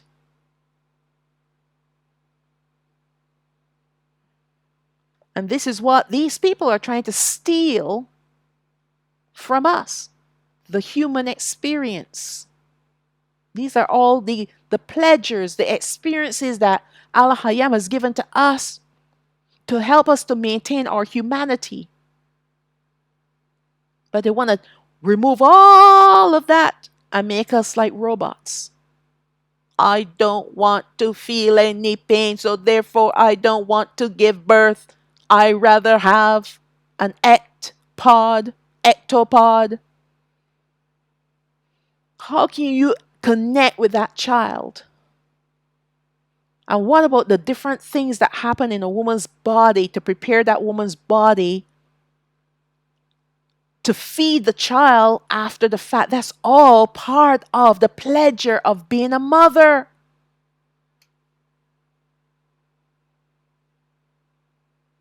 Unbelievable. Okay, let me get through this. World's first artificial womb facility is a creepy glimpse of pregnancy in future. See what it is. No kidding. And this is the person who created it, this Al guy. Can grow around 30,000 babies yearly because of the extensive and groundbreaking scientific research of over 50 years. Don't let them fool you. They've been using pods for a long time now. They're only bringing it to the forefront because the devil, the Satans know that their time on this earth is coming to an end, so they gotta hurry up and make their armies, make the bodies that they need for their Nephilim spirits to possess and have their armies, their evil armies.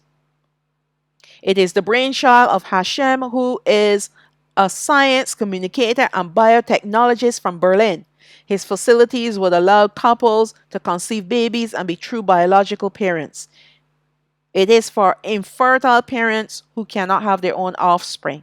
You can use the elite package, which will let you engineer the embryo genetically before they implant it into an artificial womb. You can choose intelligence, height, strength, hair, eye color, etc., and avoid genetic diseases. Hashem says Ecto is entirely powered by renewable energy, and it is the first artificial womb facility in the world.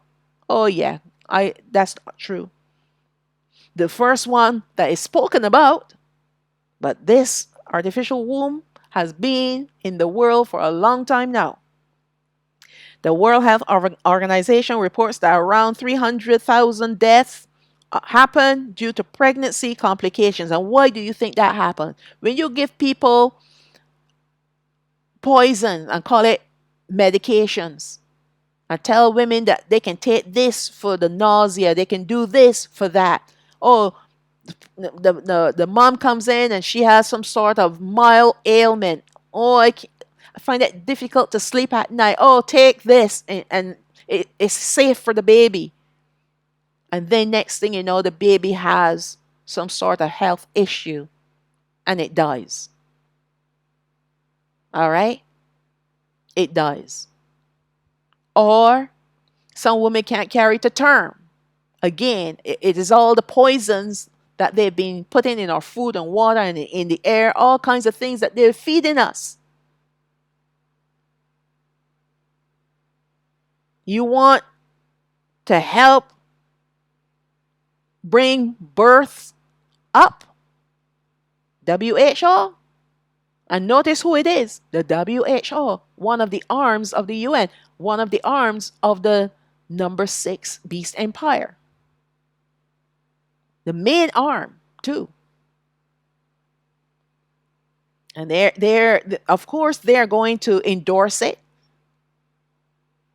because they know that any of these babies born in these pods or come from these pods are empty vessels that will be possessed by demon spirits.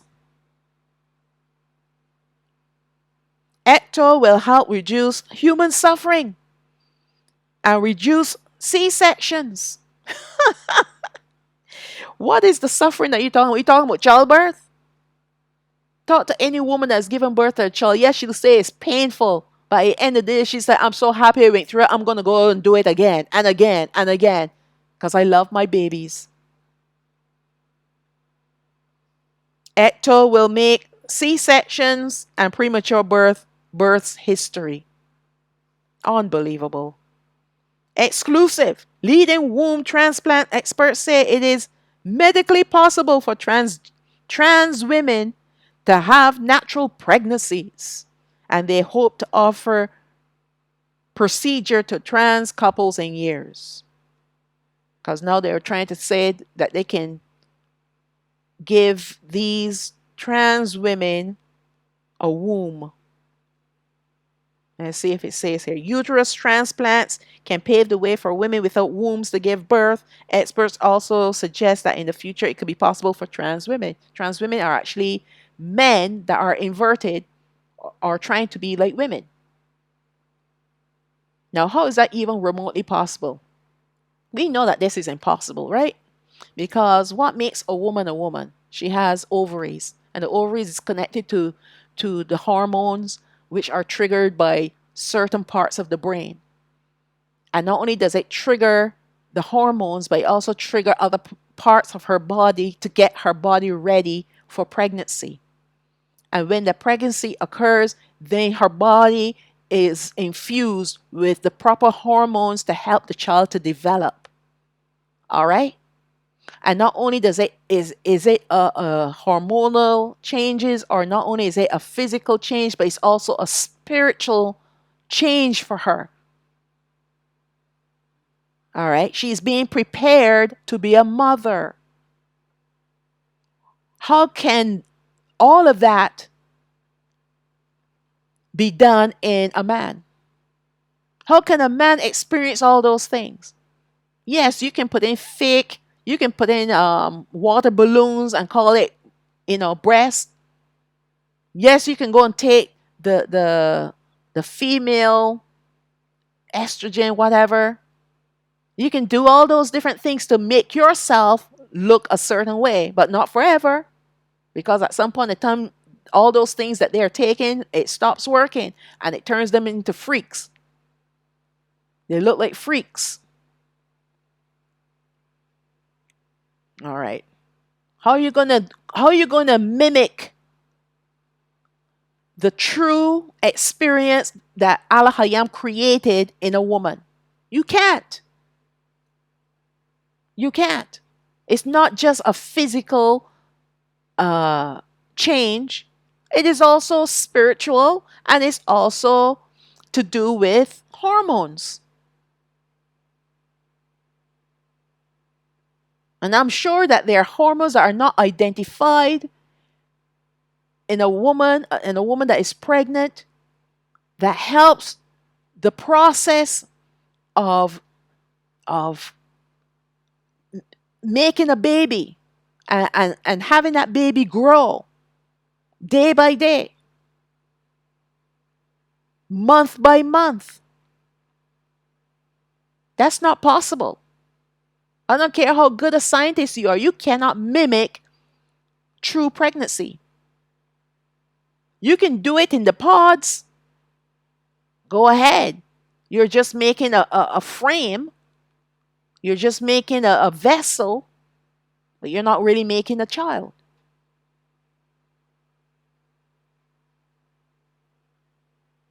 But to try to change that, to try to change, totally and physically change a man to have, listen, yeah, I could go into so many reasons why that is so biologically impossible. It's not even funny. Do you know that a woman's body, her pelvis, is created in such a way that with pregnancy, the pelvis expands, and not only her pelvis expands, but the flesh on her body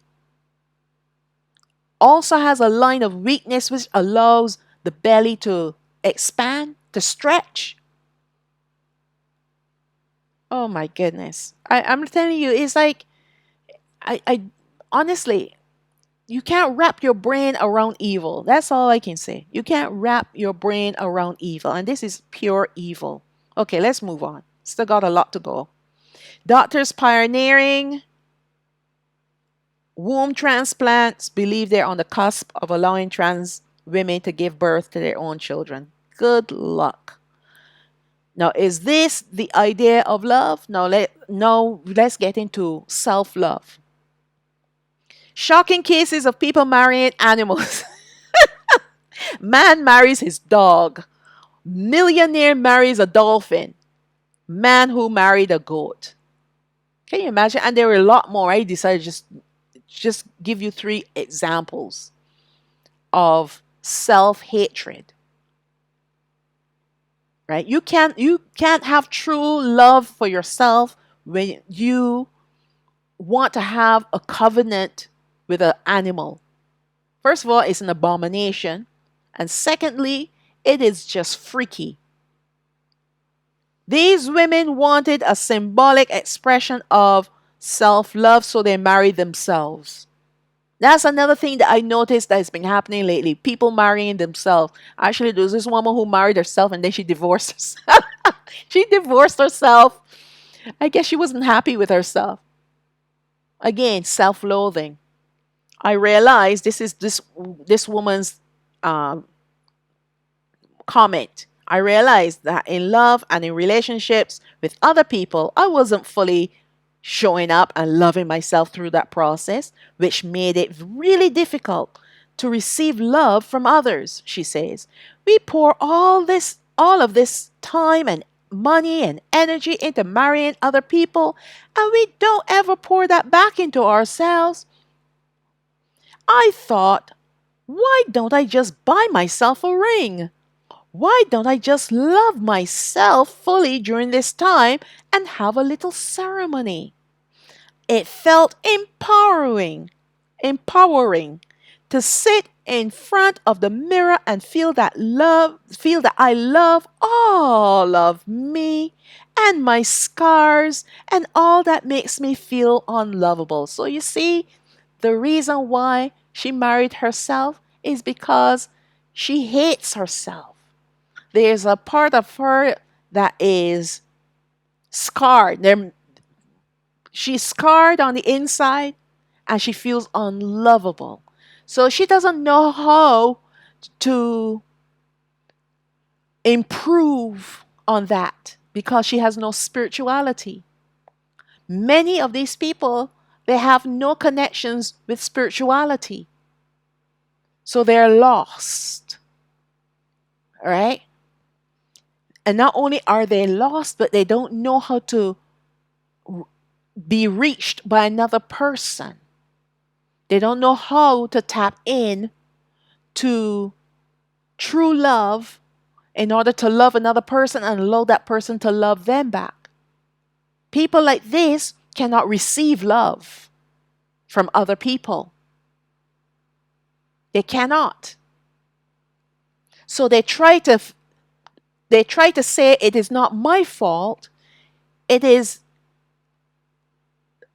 the men that are out there. It's their fault. Whether it's a man saying it or a woman saying it, it is the other person's fault.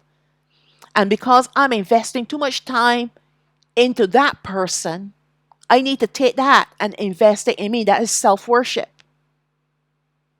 Because a true marriage is about a man loving a woman and a woman loving a man. They invest in each other. But if you are damaged and you enter into a covenant with another person, you're not going to get anything out of that relationship because you're damaged. And that person is not going to get anything out of you because you're damaged. And I've seen that happening too. Damaged people, and usually, like this person here, this woman here that is speaking, they can't make connections with other people, with the opposite um, gender. They can't get into relationships. A lot of people today, they find it very difficult to maintain a relationship with whomever they are involved in. In the beginning, it's all nice and sweet. Even the fact that you're looking forward to getting married and have the wedding and stuff like that. But then comes the truth. Because after the marriage, now you have to live together. And that's where a lot of marriages fall down. A lot of marriages crumble after the wedding. Some don't even last a whole year. All right. The practice is called sologamy. It's adherence may be on to something, this expert says. The concept of self marriage or sologamy has been around for years. In a Sex and the City episode that aired in August, Carrie Bradshaw seeks revenge on a frenemy by telling her that she's marrying herself and is registered at a luxury shoe store. Don't know what it is, and I don't really care, so I'm not going to tell you the name of it. You can read it for yourself because, like I said. But you see where this idea of self marriage is coming from. You see how these devils introduce a lot of ideas into the minds of people. They see it on the television show, and this show is so cool. Just like the hand gestures, right? It's so cool. I think I'm gonna marry myself. I think there's something in it. I mean, like, how crazy is that? And then at the end of the day, you're still lonely, and you're still hurting, and you're still full of scars, and you're still unlovable, right? How is that going to change anything? You invest all this time and energy and money in yourself by marrying yourself, and then you end up with debt on top of everything else, right? That's no wonder that woman divorced herself afterwards. Not this woman here, but another woman that married herself. She divorced herself. I guess herself ran her into debt. I don't know. These people be crazy sometimes. Anyways, how about artificial intelligence? Now we've passed the news. Don't really care about the news. This is evil at work, and this is why Hamashiach warned us that the days that are coming, it's going to become dark. It's going to become like night. Darkness is coming. And this is all the wickedness that is on this earth today. Okay. How about artificial intelligence? Where does this all fit in? Artificial intelligence is used extensively to help to control us and at the same time make human lives redundant. Anything that is artificial means that it is not real. There's only one source of true life, and that is Allah Hayam. Only one true source of life. Artificial, it means unreal, not real. Fake. It's not true. Yes, it exists, but it doesn't mean that it's true. All right. Bara'ah Shayath, chapter 1, verse 26. And Allah Hayam said, let us make man in our image after our likeness, and let them have dominion over the fish of the sea, and over the fowl of the air, and over the cattle, and over all the earth, and over every creeping thing that creeps upon the earth. So Allah Hayam created man in his own image. In the image of Allah Hayam created he him, male and female created he them. And Allah Hayam blessed them, and Allah Hayam said unto them, be fruitful and multiply and replenish the earth and subdue it, and have dominion over the fish of the sea, and over the fowls of the air, and over every living thing that moves upon the earth. So now let's look at Bara'ah Shayath. This is Genesis chapter 2, verse 7. And Yahweh Allah Hayam formed man of the dust of the ground, and breathed into his nostrils the breath of life, and man became a living soul. So now we jump down to verse 18. And Yahweh Allah Hayam said, it is not good that man should be alone. I will make him a help meet for him. He's going to make for Adam a helper, a wife. Let's jump down now to verse 20. And Adam gave names to all cattle, and to the fowl of the air, and to every beast of the field. But for Adam there was not found a help meet for him. And Yahweh Allah Hayam caused a deep sleep to fall upon Adam, and he slept. And he took one of his ribs and closed up the flesh thereof instead thereof.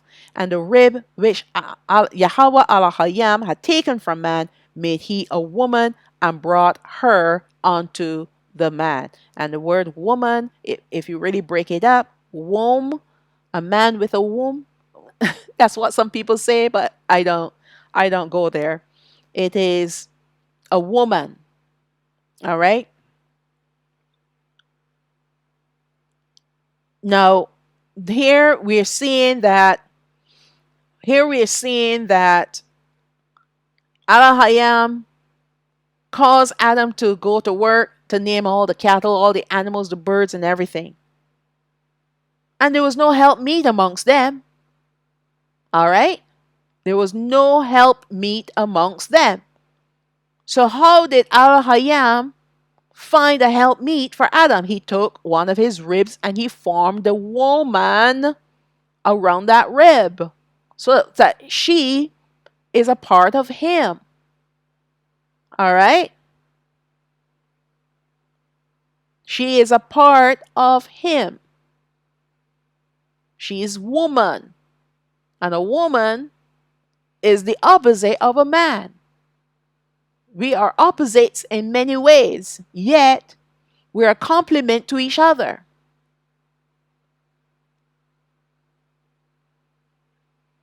This is the creation of man and woman, a male and female.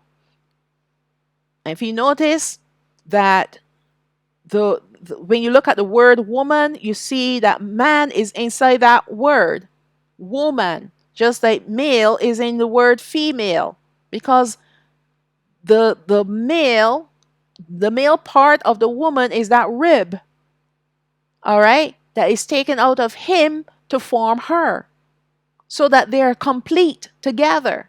They're complement to each other. She becomes his helpmeet, all right. So a male and female to ensure that life will continue on through them. So that's the creation that Al-Hayam made. We see in Bara'ah Shayath chapter 1 and in chapter 2, right? Al-Hayam made with the ability to procreate, made them with the ability to procreate after their own kind, just like the animals and the birds and the fish, which all procreate after their own kind, after his divine design. To interfere with this design means that it will be forever marred and unable to be accepted by him.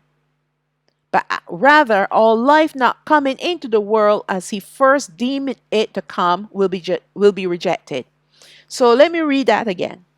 To interfere with his design means that it will be forever marred and unable to be accepted by him. But rather, all life not coming into the world as he first deemed it to come will be rejected. So, if you interfere with his divine design, it will be forever marred.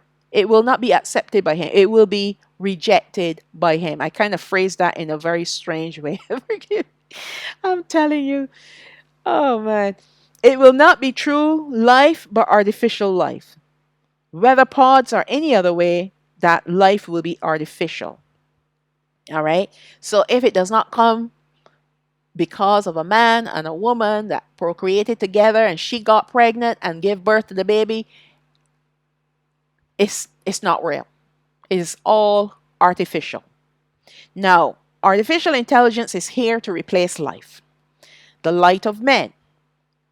Whether merging with human flesh or totally replacing humans, this is being done to subjugate all living humans on this earth. Many people are fascinated by this technology because they have been schooled by the sci-fi movies and TV shows for generations, leading them to believe that there is space travel and life on other planets and so on. They are fascinated that by a touch of a button or a swipe of fingers or by speaking or using facial recognition, they can operate their devices and appliances and even some cars. This fascination will be the death and destruction of people. They are creating humanoids to take the place of wives and husbands, workers, etc. They also have something called deepfake and chat GPT, all these different things that they've created to replace human-to-human contact. They're saying that these humanoids are capable of emotions now due to its ever-increasing ability to learn on its own. We know that this is all nonsense. Absolutely. Because these machines are bodies or for Nephilim spirits to possess. So, yes, they will have emotions as Nephilim are part human, part angelic. Therefore, their human part will be emotional. There's no such thing as a AI becoming sentient. All right? No such thing. Anyone that believes that, you're dumb. All right? You're dumb. Because, first of all, let me explain what Nephilim is. In Bara Ashayath, Genesis chapter 6, the fallen angels mated with the daughters of men, and they procreated and had children by these daughters of men. The result are a hybrid species called Nephilim, which were part angel and part human. They were rejected by Allahayam. All right. And now it wasn't all of the fallen angels that did this. It was said in the Apocrypha that it was about 200 of these angels that did this thing. But the Satans pushed them to do it because they wanted to enlarge their numbers. It was a third of them and 2/3 of the angels still in heaven, plus mankind on the earth. So they were outnumbered. So what they were doing is creating their own offspring because they knew they were going to be rejected, and at the same time enlarging their armies, enlarging their numbers. Allahayam sent the flood because these angels not only procreated with the women, but they shared a lot of knowledge that they should not have shared, and a lot of it was evil knowledge. All right, evil knowledge. Allahayam, at the end of the day, sent the flood to wipe them off the face of this earth. And it was the children of Cain's children, that mated with these angels. But by the way, some of them came also from Sawath, because Sawath is Seth, because many of his children came down from the mountain because Cain's children were living in the valley. That's where they were doing all their wickedness. And Sawath's children, at some point in time, they were enticed from off the mountain to come down to hang out because they heard the music and the revelry and all the shouting and screaming and singing and dancing. They wanted to experience what they were experiencing. All right? And so they were lowered down from the mountain, and they were warned that if they come down from the mountain, they will not be allowed to go back up. So some of Sawath's children as well were the ones that procreated with these angels, because there were several generations of them. And so they too were swept away in the flood. All right, destroyed in the flood. However, Nephilim spirits, because they are angelic and human, they could not, Allahayam did not do anything with them but allowed them to be evil spirits to roam the earth. He did not do anything to them, not yet. He will cast them all into the lake of fire. But right now, he had, from that point onward after the flood, he allowed them to roam the earth. The angels that procreated with the human women, the daughters of men, he cast them in a holding cell. All right. One of them he separated, which is Azazel, and we spoke about that. And they will be released at the end of the day to carry out some of his judgments on the earth. And we see that with the 4 horsemen and so on and so forth. All right. Now, I'm saying all of this to explain to you why these machines that are being created, because Nephilim spirits, they don't care what, they can possess a fan, they can possess a thing, an animal. So when you have a thing called a humanoid robot, and it can speak, and you're saying that it is sentient, huh? That is not artificial intelligence. That's demonic spirits that are speaking, just like the statue that is going to be made in the image of the beast that will speak. And what came out of him in Revelation chapter, I believe in chapter 19, What came out of the statue? Was it not an evil spirit in the shape of a frog? Come on. It's the same thing with these humanoids, the robots, and whatever else that they're creating. They're all going to be possessed by these evil spirits. And yes, they're going to speak and have emotions and intelligence. But that's because it's evil.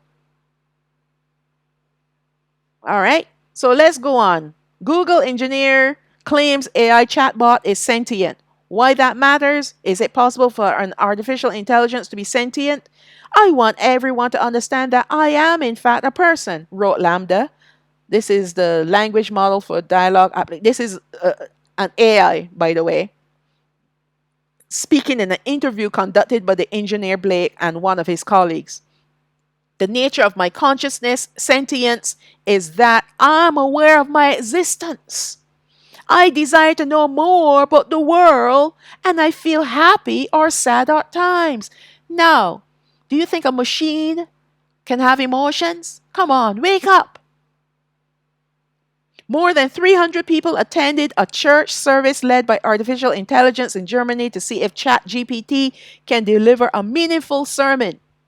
4 avatars personifying the AI chatbot generated an experimental service, including a speech, prayers, and even music.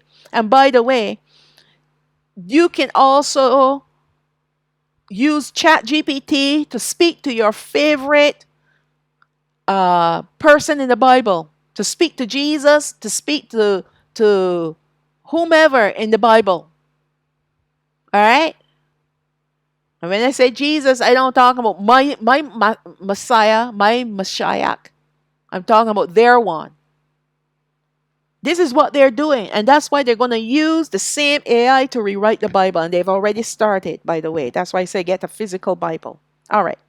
The increasing independence and financial instability of women may lead to a future where women have higher standards and are less willing to tolerate certain behaviors from men, potentially resulting in a rise in the use of Xbots, sex bots, and virtual reality as replacements for real relationships. Now, are you getting the idea of what I'm saying? And we're going to see how it all connects with IO, okay? Don't worry. I'm just showing you what is in the news. Women's success and financial stability may not make them more attractive to men, as men prioritize physical attractiveness. Sorry. Women who out-earn their partners are more likely to get divorced due to a breakdown in the family dynamic. The rise of sex bots and the metaverse, verse may influence women's relationship standards, and not just women, men. You see, men, they're marrying these bots, these sex bots, because you can program them to accept any and everything that you are, however you are. You don't have to change who you are to be in a relationship. And not just the men, the women too. These are just a few of the many evil agendas that have infiltrated the inhabitants on the earth and the life that we once knew on a social level. Computers were introduced to us to make life easier and better, but what it did instead is to turn many people into socially awkward individuals, unable to have a face-to-face conversation. It has forced many people to be dependent on it for information and even guidance. Then came more technology and more technology and more technology.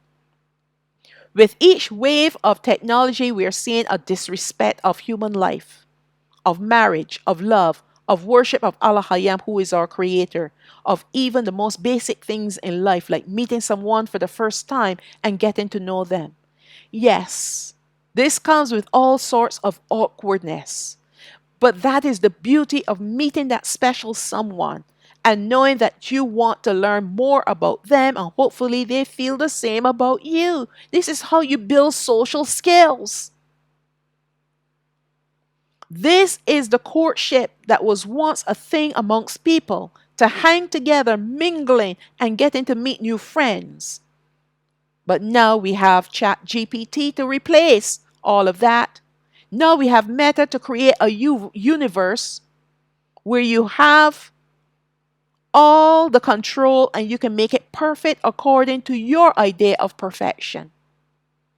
Now you can fall in love with someone you are sure to fall in who will fall in love with you, never to suffer a heartbreak or disappointment because you can program the sex bot to be your perfect partner, never disagreeing with you or having an argument with you. What kind of life is that?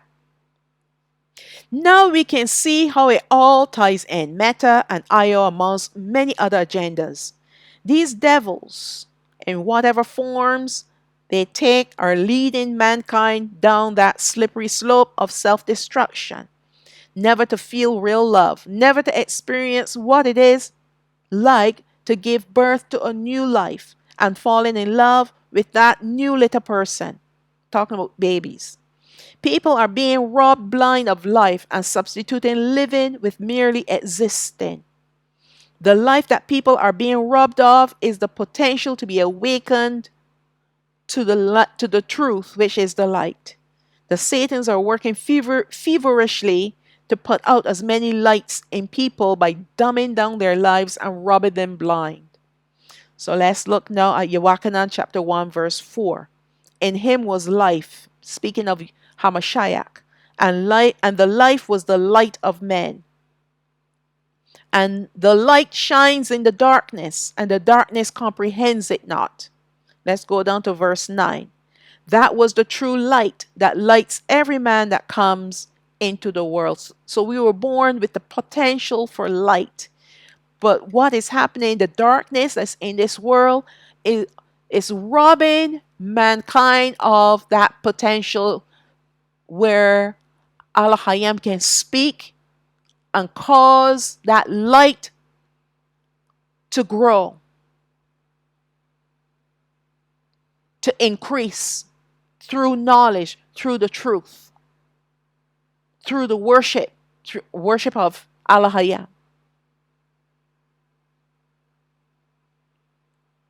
All right, let's move on. Let us look at a few more agendas that is attached to IO. We have SpaceX. It's owned by the same billionaire Musk guy that bought the social media Tweety Birdie and renamed it X. Now, is this a coincidence? SpaceX is really Space IO, meaning that not only does this entity control what is on the Earth, but the airwaves as well. The so-called satellites that we see in the air passing overhead in a straight line until they disappear in mid-air, I know because I've seen them twice. Yeah, that was last month, I believe, or 2 months ago. I saw them for the very first time. And it was the weirdest thing I've ever seen in my life. But they're not satellites. Those are fallen angels. Don't let these liars tell you that they're satellites that are uh, you know, circling the earth. I saw those things appear out of midair and they disappear in midair. All right, I saw them with my own two eyes, and I know they are not satellites. They are the fallen angels patrolling the skies in anticipation of the southern kingdoms regathering in the chariots. Now let us move on to Shekinah, or what the evangelical movement call the Shekinah glory of God. Their God. Shekinah is known in Judaism and Kabbalism. And Kabbalism is the mystic form of Judaism. Funny, it should be introduced into Christianity, but not really. It's not really funny. It is expected. You will expect it. And actually, you see Shekinah in I believe it's either Hinduism or some other form, one of those other pagan religions. They are all part of the same religious institutions that have plagued this earth since the dawn of time. Many Christians call on the Shekinah glory because they truly believe it is the true glory of Ha'olah Yawan, the highest, but it's not. Shekinah, according to the Kabbalah, is the consort of Yahweh, making her his light. So remember, we talked about the consort of Ashtaroth is Baal, the consort of Shekinah is Yahweh. That's why Yahweh is not the name of Allahayam Yahweh. She is the goddess of wisdom, the feminine image of the Godhead as mother, the mother of angels, the light that created the earth, etc. These are all the things that they say in the Kabbalah about Shekinah, which all mysticism worship by the Jewish people in our land. She's also associated with Shakti, the male god of feminine energy, which is part of the two triangles that form the Star of David of Judaism. We looked at that when we studied the Roman Catholic Church and Christianity. The other triangle would be Yahweh. So if Shekinah is the one triangle, the other triangle will be Yahweh. We're going to look at it soon. Don't worry. She's associated with Asherah, who is also known as Ashtaroth, Ishtar, Isis, Mary, Eve, Esther, to name a few of her other names. But mostly she's known as X10 or Io. We see now full circle how this entity Io is connected to other gods like Yahweh, the god of the Canaanites, which today many of our brethren are worshiping this god. We can go one step further to look at the goddess Semiramis, Nimrod, and their son Tammuz, who we know as Jesus Christ. Semiramis is Mary, who we know as Io. Now, do you see why we need to know and understand these evil agendas? Otherwise, we can be easily swept up in pagan worship and not knowing. Just like many of our brethren are still calling on Christ, still calling on Jesus, still calling on Lord, still calling on God. And what they're doing is they're calling on Io. Io is both male and female. There are many layers to paganism. These are just a few covered because they are timely and they are in the news today. Yes, there's a lot about X in the news today. Disease X, Space X, Tweety Bird X. All right. Psalms 81 verse 8. Hear, O my people, and I will testify unto you. O Yashraal, if you will hearken unto me. There will be no strange God be in you, neither shall you worship any strange God. We are not supposed to be worshiping these things. How can you call yourself awakened and you're still calling on strange gods? You're still calling on Yahweh because the people in our land are calling on Yahweh. The people in our land are calling on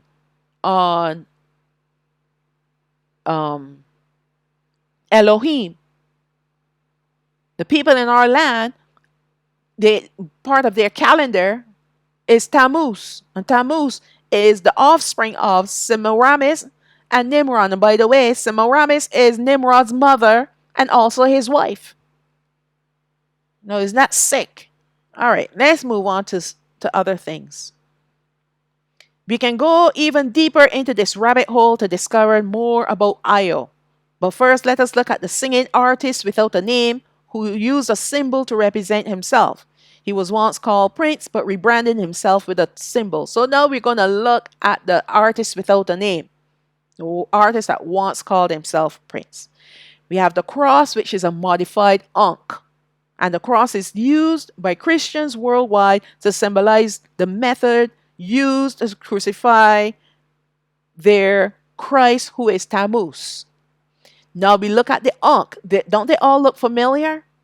The Ankh is the ancient Egyptian symbol still in use today that represents both male and female genitalia. So right here, this curvature here is the female womb. All right. The arms right across the horizontal line, those represent the womb. Sorry, the ovaries. And this stem here represents the male genitalia. All right. So the artist formerly known as Prince, this symbol is a modified Ankh as well. And it bears the same representation that of both male and female genitalia. The look, I see there's like copies of the Ankh. Yes, this may not have a curvature on the above on the top, but it is modified. That's why it's called modified. But it is still the Ankh. And this here is both male and female, male and female, male and female.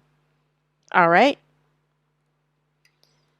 And that's why um this is important for us to look at symbols and recognize what they really are and really mean. So let's go a little step further and see how this male and female, and this is another thing too. The Ankh, these three images before us that are putting both male and female genitalia together in one symbol is telling you something. Okay, let's move on and I'll show you. Now we have the Star of David, and we have Shiva, the dancing Hindu god. Okay, let's look at the Star of David first. It's made up of two triangles. We were talking about that before. Now, the blue triangle is male, it's called Shiva, and the red triangle is female, called Shakti. So remember, before we said that Shakti is, let me see if I can find that. Shakti is, let's see if I can find that. Shekinah. Shakti is Shekinah, and Shiva, which is the male, is Yahweh. And together they are united as one called Murugan. And Murugan is the god that represents the union of polarities. The union of polarities meaning male and female together as one. And next to this image here of the Star of David, we see Shiva, the dancing Hindu goddess. Dancing in what? The same six-pointed star. And notice it has 4 hands. And this is a male god, by the way. Shiva is male with female energy. And all the position of the hands, the heads, and the feet, the hands, the heads, and the feet, and even the scarf creates that 6-pointed star. All right, let's go on. Let's read on some more about this creature. Acts chapter 7, verse 38. This is he that was in the congregation in the wilderness with the angel which spoke to him in Mount Sinai, and with our fathers who received the lively oracles to give unto us, to whom our fathers would not obey, but thrust him from them, and in their hearts turned back again unto Matzorayim, which is Egypt, saying unto Ahawaran, make us gods to go before us, for as for this Masha, who brought us out of the land of Matzorayim, which is Egypt, we do not know what is become of him. And they made a calf in those days, and offered sacrifices unto the idol, and rejoiced in the works of their own hands. Then Alahayam turned and gave them up to worship the host of heaven. Who is the host of heaven? He gave them up to worship the host of heaven. That you can see that in 2 ways. The sun, the moon, and the stars are called the host of heaven, and also the fallen angels are called the host of heaven, because that's where they come from, the heavenly realm. As it is written in the book of the prophets, O you house of Yashrael, have you offered unto me slain beasts and sacrifices by the space of 40 years in the wilderness? Yea, you took up the tabernacle of Moloch and the star of your god Remphan, figures which you made to worship them, and I will carry you away beyond Babylon. This is what our people did. They worshiped the star of their god Remphan. And who is the star of Remphan? This star here, the 6-pointed star, which they call the Star of David. And notice I call it David and not Dawad, because it is their god and their star. Let's look at Amos chapter 5, verse 21. I despise your feast days, and I will not smell in your solemn assemblies. Though you offered me burnt offerings and your meat offerings, I will not accept them. Neither will I regard the peace offerings of your fat beast. Take away from me the noise of your songs, for I will not hear the melody of your viols. But let judgment run down as waters, and righteousness as a mighty stream. Have you offered unto me sacrifices and offerings in the wilderness 40 years, O house of Yahshua? I mean it, for the full 40 years, did you offer all the sacrifices and offerings to me? No, they did not. But you have borne the tabernacle of your Moloch and Kayun, your images, the star of your God, which you made unto yourself. You made to yourself. And that star of their God is Remphan. Therefore will I cause you to go into captivity beyond Damascus, said Yahweh, whose name is Alahayam ol Sabaoth, Alahayam of hosts. So this is the reason why our people were scattered time and time again, enslaved time and time again, because of the worship of these gods. And especially this one that our brethren are worshiping today, called the Star of David. They wear it proudly on their chests, on their heads, around their necks, on their backs. Where have you? They have this star and they worship this star. And what they're truly worshiping is Ayo. Ayo. And they're calling on Yahweh and all these different gods. Stephen was martyred for his testimony above. He quoted from the prophet Amos when he was testifying of Hamashiach. The star of Remphan is the six-pointed star that those people in our land worships. Even our brethren who follow after their gods and worship like they do. The star of Remphan is also called the Star of David in Judaism. It is also called Kayun, as prophesied by Amos, which is always associated with the god Moloch or Molech. And we know those gods are the gods that they throw the babies in the fire to offer to these gods. Kayun is an Assyrian Babylonian god of the planet Saturn. Therefore, its worshippers will worship on its day called the day of Saturn or Saturday. That's why I say to you, all you brethren out there that are worshiping Shabbat on a Friday, Saturday, you're worshiping Kayun. You're worshiping the god of Remphan, the star of Remphan. Yahweh, the god of the Canaanites. Our Shabbat does not fall every week on a Friday, Saturday.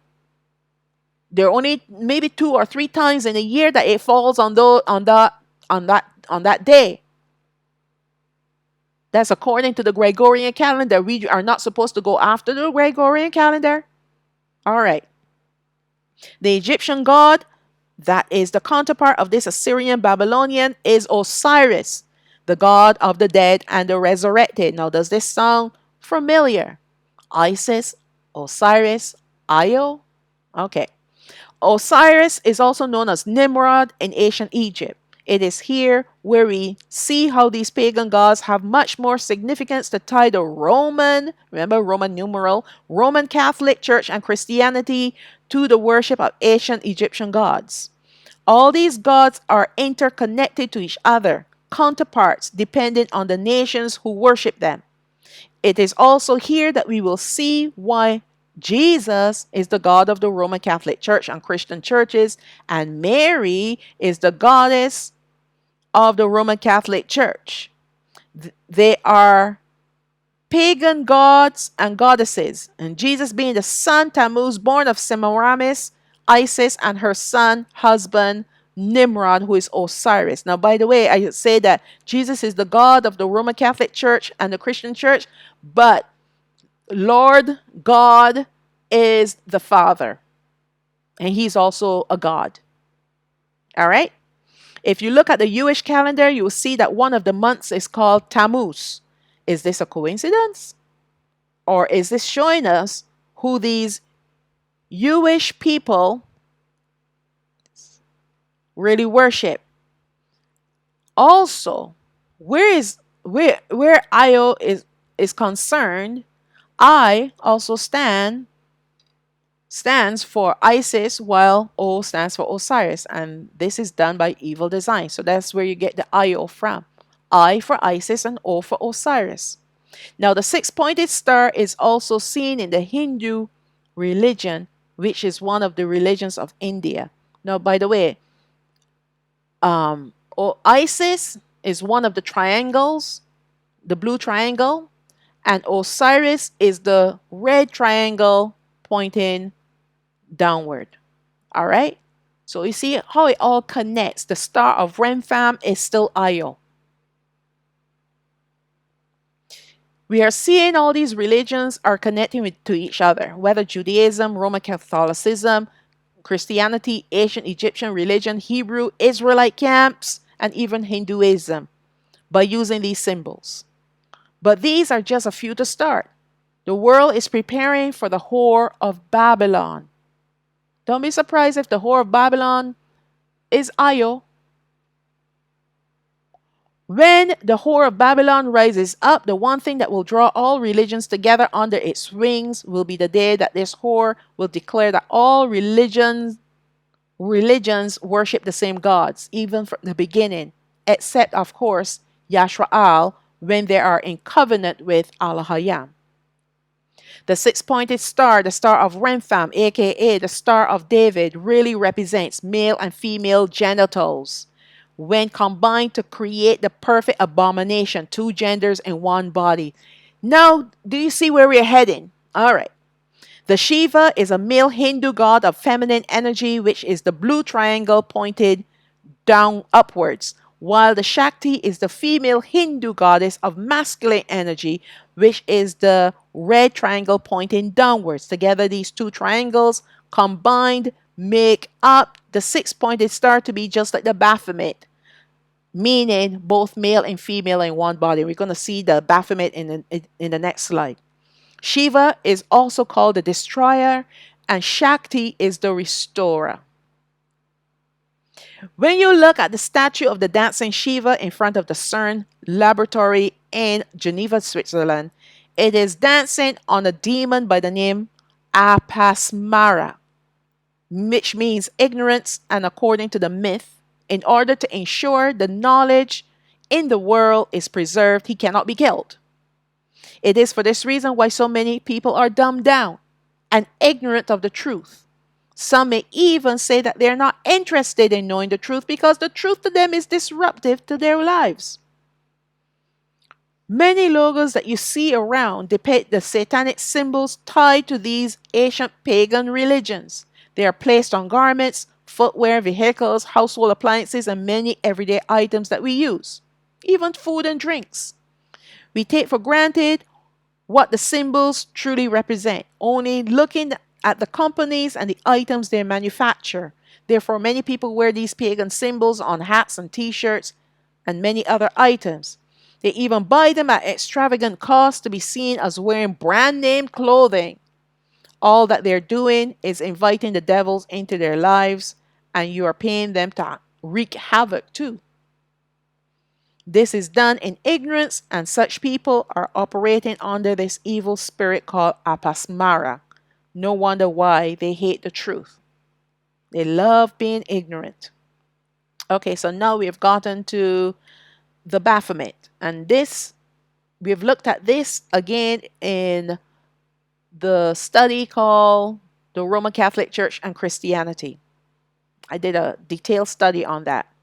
So the Baphomet was originated during the Middle Ages and was worshipped by the Knights Templar and now by the Masons and the Church of Satan. This image is the epitome of Satan with all of its symbols and hand gestures and coded messages. The head and feet of a goat, which is the number 6, because on the sixth day the beasts were created. The torso of a woman, you see it has breast there. These are breasts. That is number 6 as well, because woman was created on the sixth day.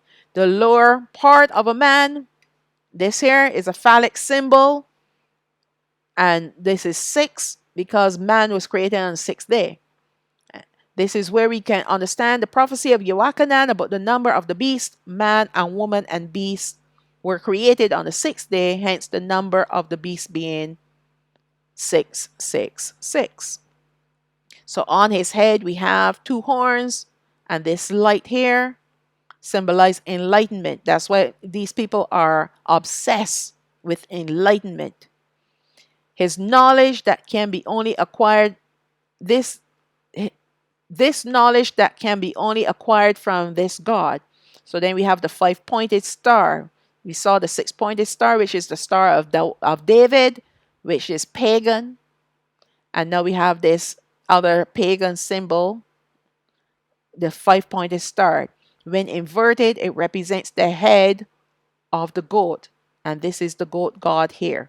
So if you turn this star upside down where you have 1 point downward and 2 points up, it is the sign of the goat god, which is this god here, Baphomet. Now we have the two arms here, one arm pointing upward to the white moon, one feminine. So this arm here is feminine, is softer, less curvier, and is pointing with two fingers to the white moon, and the thumb inward. Notice this thumb is inward. All right.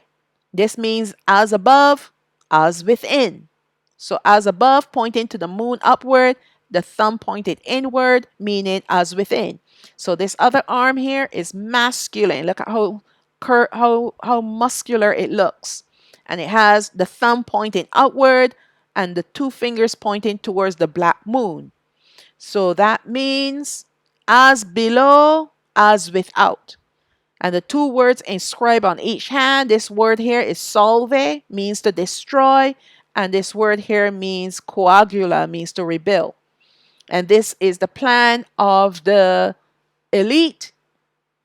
They want to destroy so that they can rebuild this earth in its image. All right. These are the two black wings of an angel, showing that this is a dark angel, a fallen angel. The lower masculine half here is showing a reptilian scaly lower body. So if you look in between here, you see the scaly body with the phallic symbol that looks like the symbol for medicine. And we know which we know is witchcraft or pharmakia. All right. The feet are those of a goat to complete this creature's hybrid androgynous elements, sitting in its yoga-like pose, hovering over the globe. It's hovering over the globe, Earth, telling us that this image will be controlling the Earth.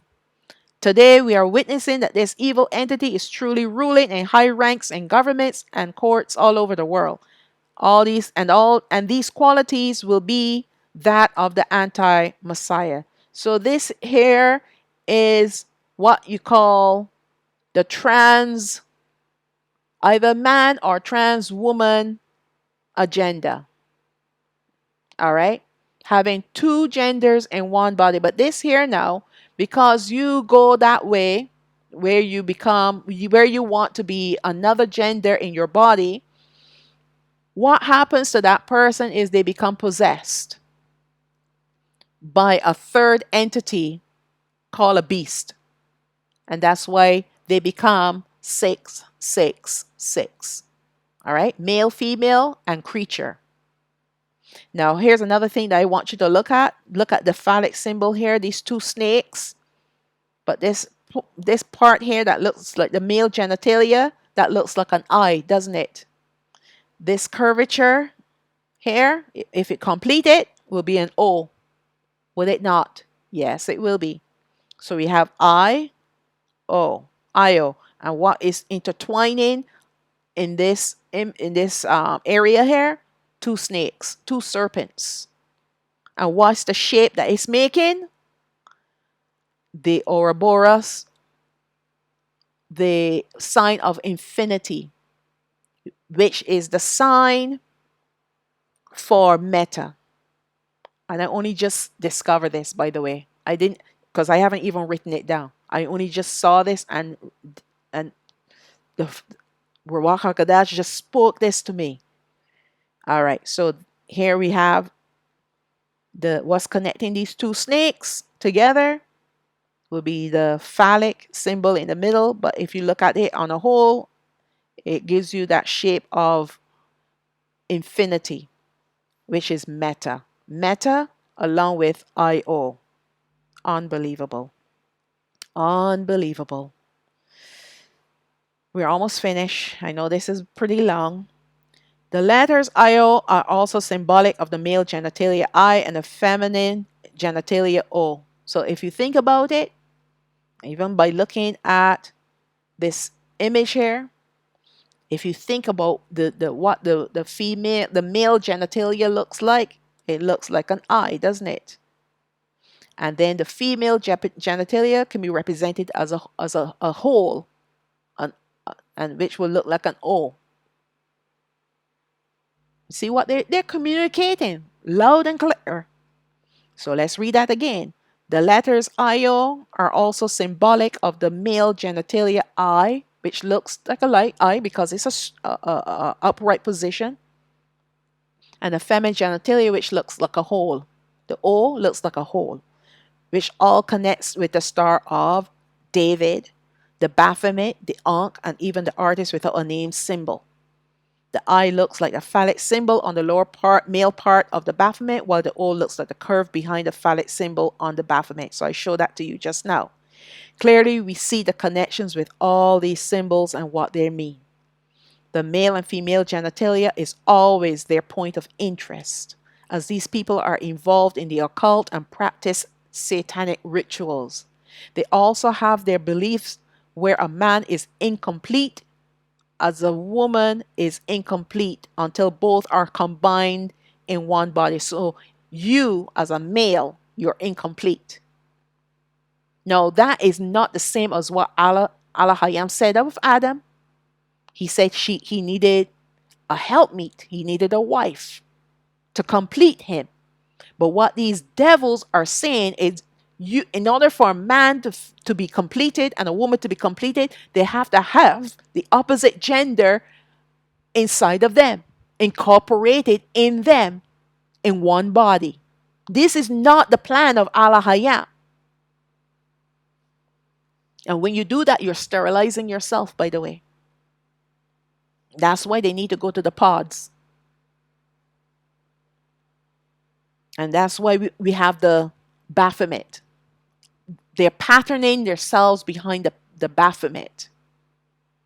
This image symbolizes their goal to reach what they believe to mean that they have achieved the ultimate, to be both male and female in one body. Hence the inversions we see today. Males becoming females and vice versa. We see a lot of that today. And listen, I just heard this doctor speaking. And he said, you know, the reason why there are a lot of inversions today, because of the rise of autism and even people within the spectrum of that same disorder. And you know what is causing the disorder? The jibby jabs. They're giving a lot of children a lot of jibby jabs. Before they reach the age of 2, they have, like, I don't know, in the double digits of jibby jabs. And that's what's causing a lot of children to be on that spectrum. And when they're on that spectrum, they are, if you've ever met anyone that is like that, they're not normal. All right? And on top of the fact that they're not normal, they're not emotionally stable or anything like that, they also have a difficult time relating to other people. So the answer to that is to convert themselves. I'm not talking about the ones that are far left. I'm talking about the ones that is within the spectrum. They're not fully, they're not 100% that way. And I'm trying to, the algorithms, but they're on the spectrum. So there's a small degree of them that is not normal. They don't feel normal and they don't act normal. And so they find it very difficult to have relationships. You see, all these things are being done to humanity, but they're also giving you the answers in which people can create their own environment, their own universe, whether using meta or sexbot or pods or marrying themselves or changing themselves by doing all these different operations. This is the world's answers to a problem that they have created. This is Io. All of this is Io.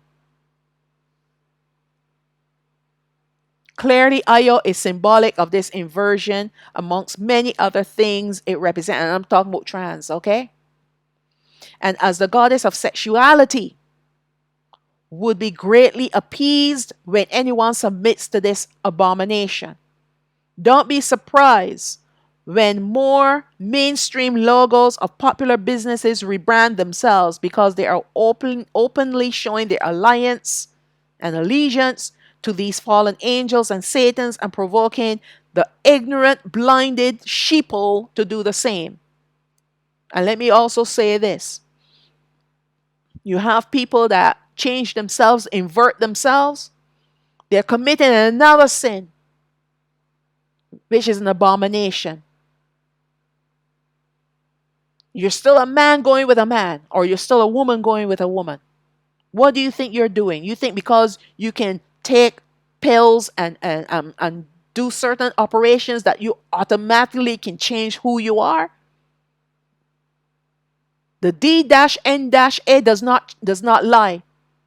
You were born one way, and that's the way you will remain until the day you die.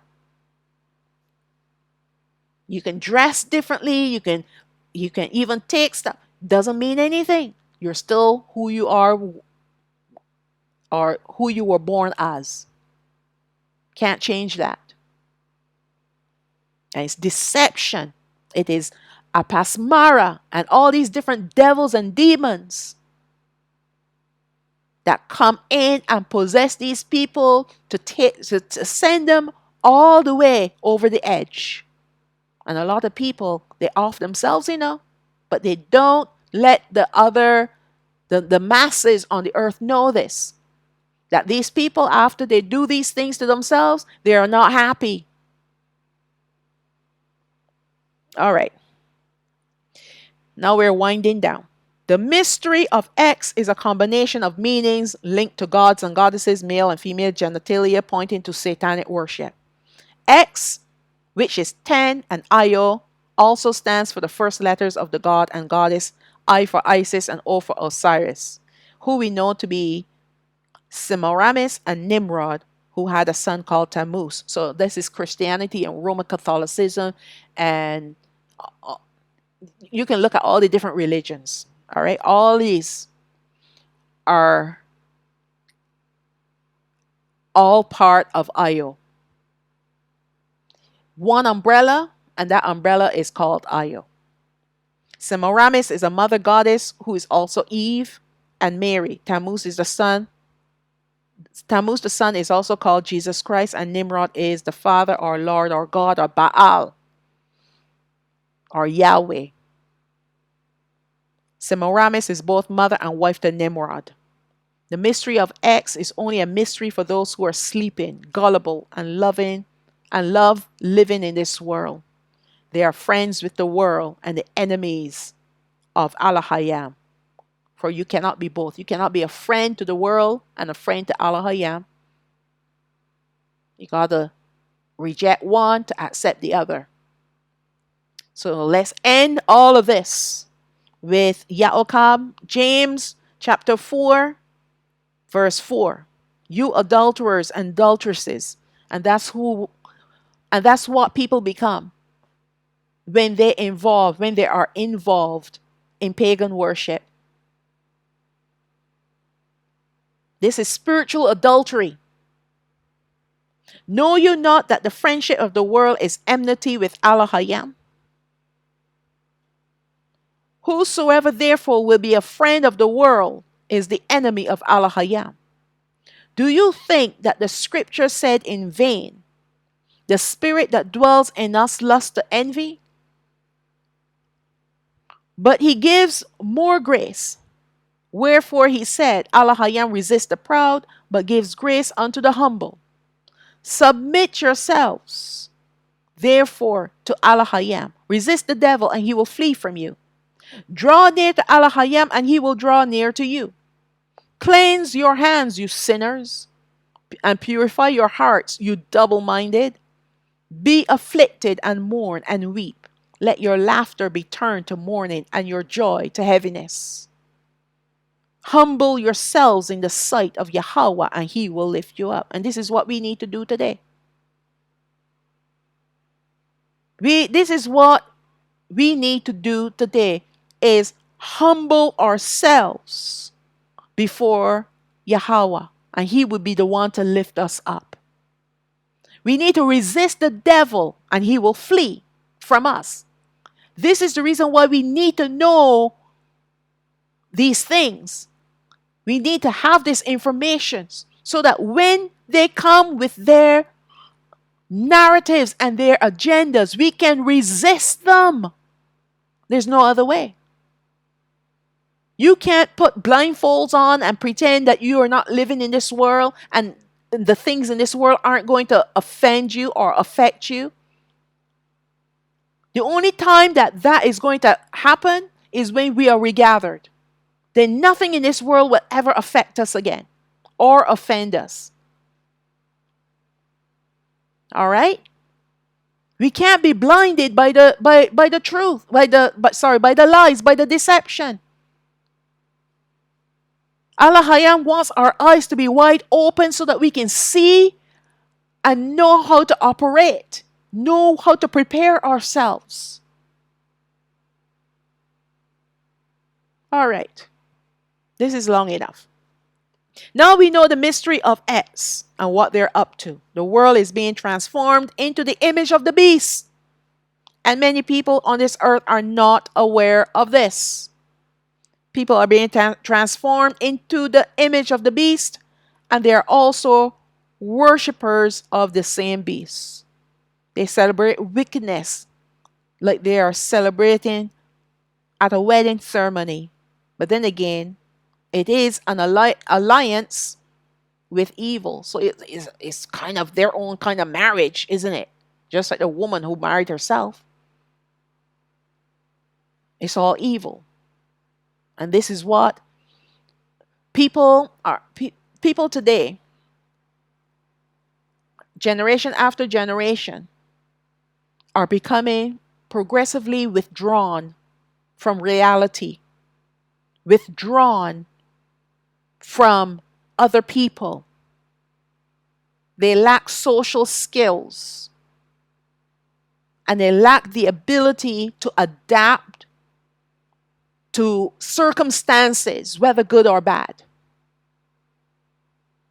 Remember back in the day when you ran a race, you had someone who came first, second, and third. You know what they're doing in schools now? Nobody comes first and nobody comes last. Everyone gets the same ribbon. What's that telling you? What's that preparing these children for in the future? That they will never be disappointed? That they should not strive harder? If you came second, it means then that you're going to work harder to make it to first place. If you came fifth, you'll work harder to at least make it to third or fourth place, hoping to get maybe to first place if you work hard enough. Yes, you'll be disappointed that you didn't win the race, but at least you know where you stand physically. And that disappointment will eventually move away, will dissolve away. And so what you're left with then is like, okay, I have a choice. I can either quit or I can work harder and make it better the next time around. But all of these experiences that builds us as people to make us emotionally strong are being swept away, taken away. So now you're going to have people that have no sense of self, nothing, empty on the inside. All right. And that's what the mystery of X is promoting. The mystery of X is is leading this world into a very dark place. A dark place. All right, so let's end this with the blessing for Yashwa'al, the Barayam, chapter 6, verse 24 to 26, the book of Deuteronomy, chapter 6, verse 24 to 26. Yabarakat Yahweh wa Yashamarak. May Yahweh bless you and keep you. Ya'ar Yahweh panayo alayak wa yachanak. May Yahweh lift up his face. May Yahweh cause his face to shine upon you and have favor on you. Yasha'ab Yahweh panayo alayak wa yasham lak shalom. May Yahweh lift up his face upon you and give you peace. And now I will say the commandment of Allah Hayam, Deuteronomy chapter 6 verse 4 and 5, Debarayam chapter 6 verse 4 and 5. Shama'o Yashwa'al Yahweh Allah Hayana Yahweh Ahad wa Ahabath Ath Yahweh Allah Hayak Bakal Babak Wabakal Napashat Wabakal Ma'adak. Hear, O Yashwa'al, Yahweh our Allah Hayam is one Yahweh, and you shall love Yahweh your Allah Hayam with all your heart and with all your soul and with all your might. And with that, I will say Shalom, Shalom. All praises to the Most High. Abba Yah.